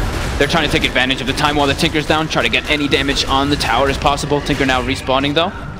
Newbie standing their ground. They've got Rock available if they have mana, but he is pretty shy on that. So 170 more mana, so they're going to back up as soon as Tinker responds. How do VG Gaming come back into this game? What's their best plan of action? Ooh, Paparazzi able to just move himself out of range of the Avalanche. Are you just looking to the Tinker now to just stall the game and the Lycan to just split push the like he never has before? Pretty much, it's all down to split push, and if they can somehow get that, like sneak a Roche or something, but it's looking pretty grim here for Vici with the way that Newbie's been playing around the map. They're always just seeming to fight, even when they don't have all their cooldowns available. They're taking the fights and winning them. Shadow Blade on KP as well, so catch potential from this Tiny skyrocketing out of control. It's almost impossible for Vici Gaming to play around there. How are they going to be able to stop themselves from being jumped upon by this lineup? It does seem pretty hard, especially because now that there's more deep vision coming out from Newbie too, so they're going to see if any of the moves, but I think the name of the game is really, like we said, Vici has to just split push the map so hard. But Newbie, I don't think that they're too unhappy about it anyway, because they've got this pretty decent dual core between the PL Tiny and Zeus. He's that weird hero. He can just become this absolute monster in damage, and Fatal Bonds does really enable Zeus to do quite a lot of damage in those team fights if they are bound up. And there is no hood or pipe built up on the side, or even in the process on the side of Vici. A bit too poor. Radiant are Unable to win any fights. You don't really get any gold. Fenrir, that bit of moment of coming out of Invis is going to cost him his life. Newbie reacts straight away. And look at this, Faith is itemizing and ready to try to close this game out. He's got the hood picked up. He's going to go for the pipe so they can try to break that high ground. It's looking real grim here for Vici. Another tower for Newbie. There's absolutely no way that the Vici Gaming can try and contest outside the base, and that is the... Kaka nets the courier and kills off the book recipe. That was the book 3 for Paparazzi. Setting them back even more. Newbie's trying to close this out. Getting him outside of the base. Can they finish the kill off? Young 11 trying to run himself away. Jump up to the high ground. Kaka looking for action with the help of Mugi. Takes down Lanham. Young 11 will survive. Bottom lane. Paparazzi trying his best for the split push. KP TP's in. Will be able to claim the tower. Paparazzi will be able to sneak himself away for now. Successful split push there from the Lycan. Getting a little bit done, shoving this bottom lane right around to the base of Newbie. This is exactly what Vici Gaming need to do if they want to hold a chance of staying in this series. Great tree sauce though from KP, picks up a hefty amount of gold. Just looking so hard for the Legion. Faith playing around with the base here. I love it. Like this is where it's really tough because now you have a Legion commander too, and he doesn't feel like he can actually find anything on the map here. He's just kind of running around. He can't do too much. Paparazzi, he's got to be careful. He's coming a little bit too close. Fatal Bonds is down to the two of them. There's the chaotic offering drop. Catches two. Paparazzi and Lano trying to get themselves out. Quick Hexa response to hold them back. Jumping on the sidelines. Guarantees the kill onto Young 11. That's the Legion deleted. 40 seconds. Now Legion Commander Ori immediately getting that march out. We are saying that Tinker, despite... and regardless of how the rest of his team is doing, is always going to have this very frustrating potential when it comes to trying to break the high ground. Yeah, I have a feeling we might see Kaka go for some kind of blink dagger or something on Naga Siren here. I would really like that pickup because if he can just blink in with a sleep, then they can surround on top of that Tinker. I think like blink on Naga and just Tinker Aghanims, and they can try to actually go for the closeout on top of the pipe, of course, for the Warlock. That would probably be the big scenarios for Newbie to just go for that high ground push. While for Vici, they have to keep doing that split push, and like we said, I think the Roche is so important for them to actually be able to get back into this game, but it doesn't look like it's going to be that option. Now we are seeing Paparazzi change the items up. An SCCC, he's found Ori in the sidelines. Ori, get himself out of this. He looks to be in a whole world of trouble. He'll pop out the laser, but with the lining from SCCC, that's a secured kill. A slow but painful death. And with that kill as well, he is 150 gold or so away from having the Aghanim Scepter. Mugi moving in top, but Vici Gaming may be able to punish this. Nice little Manta dodge there with the Shuriken. He backs away, Virtus wants it down upon them. Paparazzi has popped the ult, he's trying to chase in. See what he did there on Mugi? He actually diffused the Centaur, so it actually holds it in place, so he couldn't get the chase to get the stun off. That was a really nice play there by Mugi. Off the back of that, I mean, they know that the shapeshift has been used. Newbie try and re-engage, but looks like they'll decide against it. A little too far away. Vici Gaming are, as they will play it safe, get themselves back up to the base. And Newbie just turned for the safer objectives, straight into Roshan. Very little, if anything, that Vici Gaming can do about this one, as they are fully up on the high ground at the moment, and no way of getting here in time. And if you're playing in a Lycan lineup, this is the worst possible feeling, not getting your Roche. You need that to kind of get back in the game. It's just looking harder and harder as the game progresses. I mean, Newbie certainly played very well in Game 1, but Game 2 just seems to be even more impressive from this lineup. Turning up here on the main stage at ESL Genting and giving us pretty flawless Dota. They're looking for a fight here now, too. Vici Gaming smoked. They are very low mana and they don't have SCCC there, so I don't know. Let's see what they start off with. KP immediately in the combo onto Paparazzi. Paparazzi does have the hood, but is it going to be enough to save him? Lanham comes in with the stun. Paparazzi trying to get himself back up to the high ground. Hex as well onto this PL, trying to hold him down, but he pops the doppelganger, turns towards Lanham, or he's still laying down the march of the machines up on the high ground. Lanham in trouble though, taken down. That's the first casualty for Vici Gaming. There may be more. Mugi looking towards Fenrir, will claim the bounty's life as they hold him down with the net. Double kill for Mugi. Vici Gaming just left to retreat back up to the base, and they will make it. All three cores survive, but again, 2 quick and easy kills for Newbie, and they are more than happy to stick around and keep the pressure on. They didn't even have SCCC there. They were just so confident to go in, because he can just throw the Nimbus from the base, so that's more than enough from his contribution. So it does look like it's going to be the Aghanim's choice for Kaka, but it's still a long ways away. But that heal is a different kind of approach to deal with the spam of the March as well as the Legion. Let's heal up his teammates all the way. 70% heal on that eggs. Pretty substantial. Newbie will see the top lane pushing in. Look to land that tier 2. And once again, they know that's just money for the taking here as Vici Gaming. No means of getting outside of the base and holding on to this one. See on the net worth, 14k gold lead. Builds up and up. 14k at the moment on Mugi. A good 3k or so ahead of Ori's Tinker. It's been about 10 minutes since Vici got their last kill. They got a tower, but it's a lot of green dots. Newbie making all the right moves. Nice itemization as well from the cores of Newbie. Both PL, both Mugi and KP looking to go straight for the heart. Yeah, just try to tank through that. It's the best option. Tank through the march, just breach that high ground. Because they've got good ways to get the vision. If they just need to throw a Zeus ulti, they'll know where the Tinker is, and then they can try to throw him back, toss back, something along those lines. More than anything, though. Yep. Sustain through that march is the goal. And completed pipe on Faith. So all good to go. There's also a pipe over on the side of Vici Gaming, as Paparazzi does manage to finish it up, and as sort of God's mentioned on the panel, this almost a quintessential item for this team to have against the lineup of Newbie. And it will certainly help a little bit, but it's just sort of a question if it comes a little too late at this stage, as Vici Gaming, of course, already very far behind. Smoke up, KP looking to see if he can get a catch outside of the base. Fenrir heading forward, they will spot him immediately, and Fenrir on a bit of a scouting mission will pay for that, as Newbie clean up the bounty straight away. Moving up to the high ground. Tinker's not in position here for this one now too. And no marching with the machines already laid down. A stun onto Mugi. Immediately with the doppelganger just backing away in the backup of his team. Shadow word from Faith. Mugi is more than okay, and they get the first sort of sub-objective. They're able to get the fortification out at Vici Gaming. Yeah, they're just split pushing the lanes out. SCCC went bottom. He's picked up boots of travel now too. Just doesn't want to have any risk of them doing it like some split push. They've still got Aegis too, so they want to get as much as possible out of this. And we've just seen Vici. They've been kind of stuck in their base for the past 4 or 5 minutes now.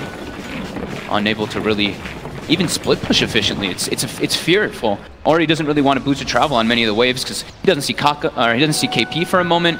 Could be shadow bladed on top of him. There's a Zeus thrown on the Nimbus on top of the TP. Yeah, it's too risky to go for split push. So they're just getting out resourced so heavily, and Newbie's suffocating them more and more, increasing that advantage.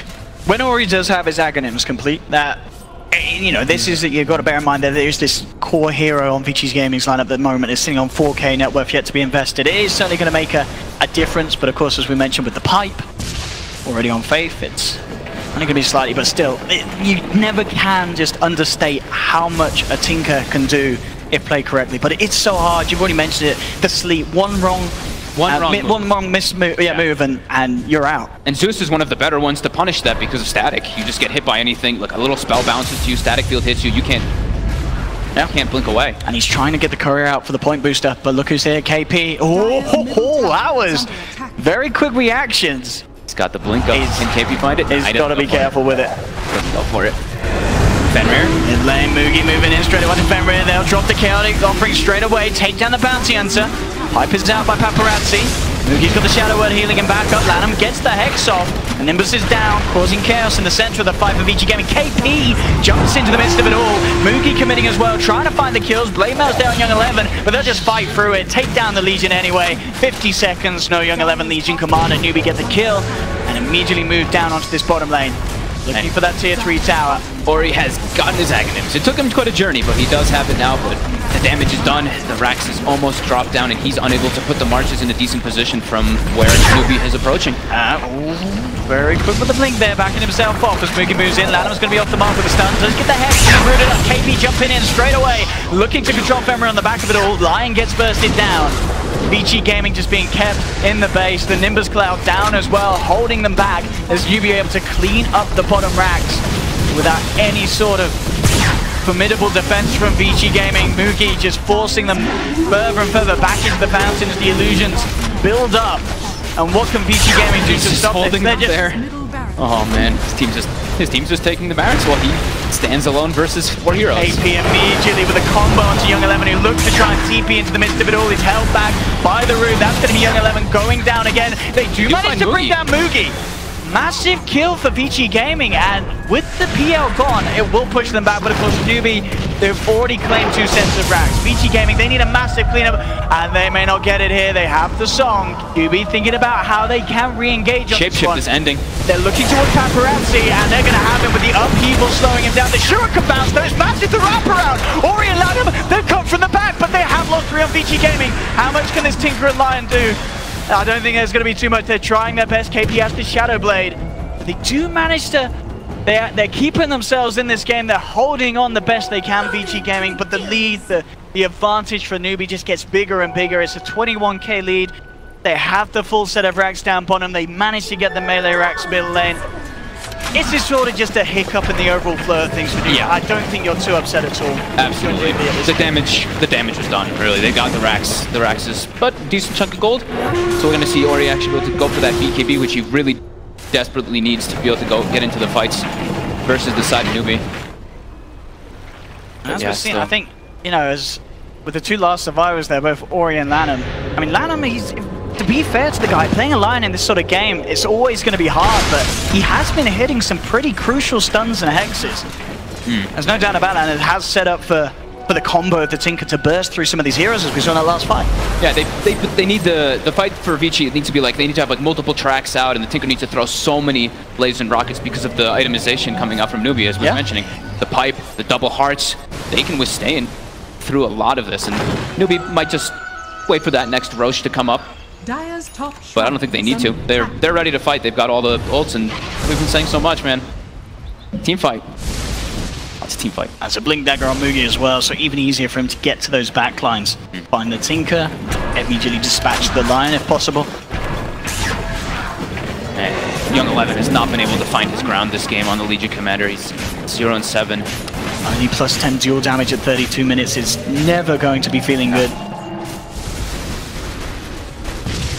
It's really hard, by the way, the Newbie's been playing, and yeah, like we said, they don't need the rush. They're going to end this game.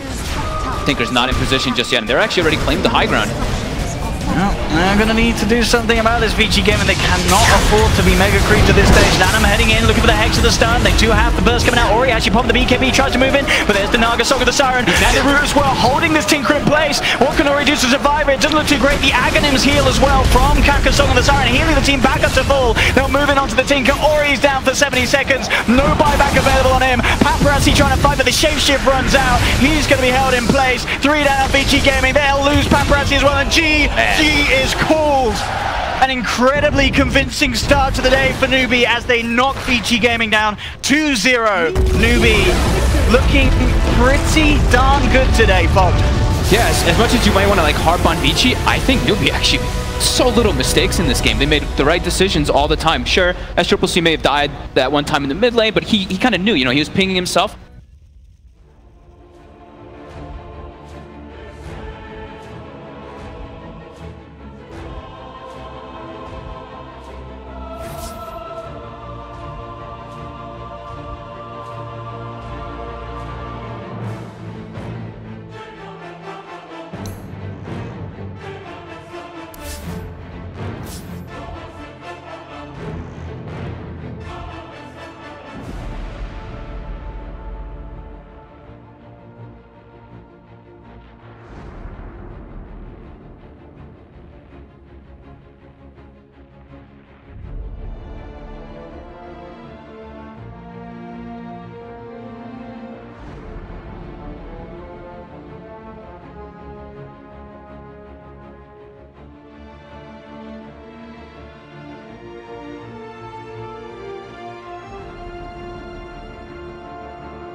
Your turn to ban.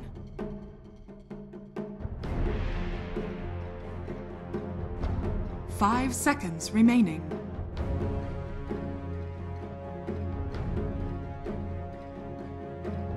Your turn to pick.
Your turn to pick.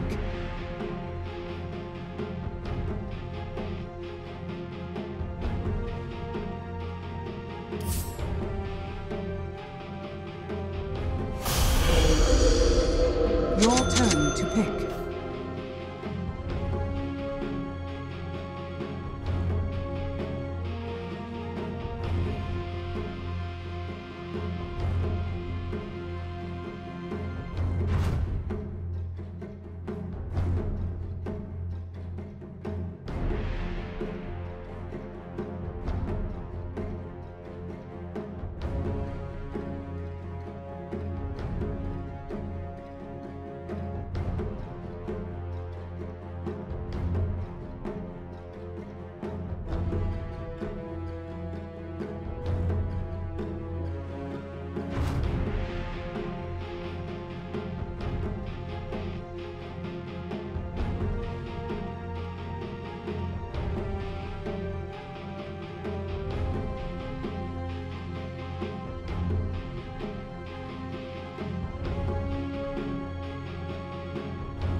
Your turn to pick.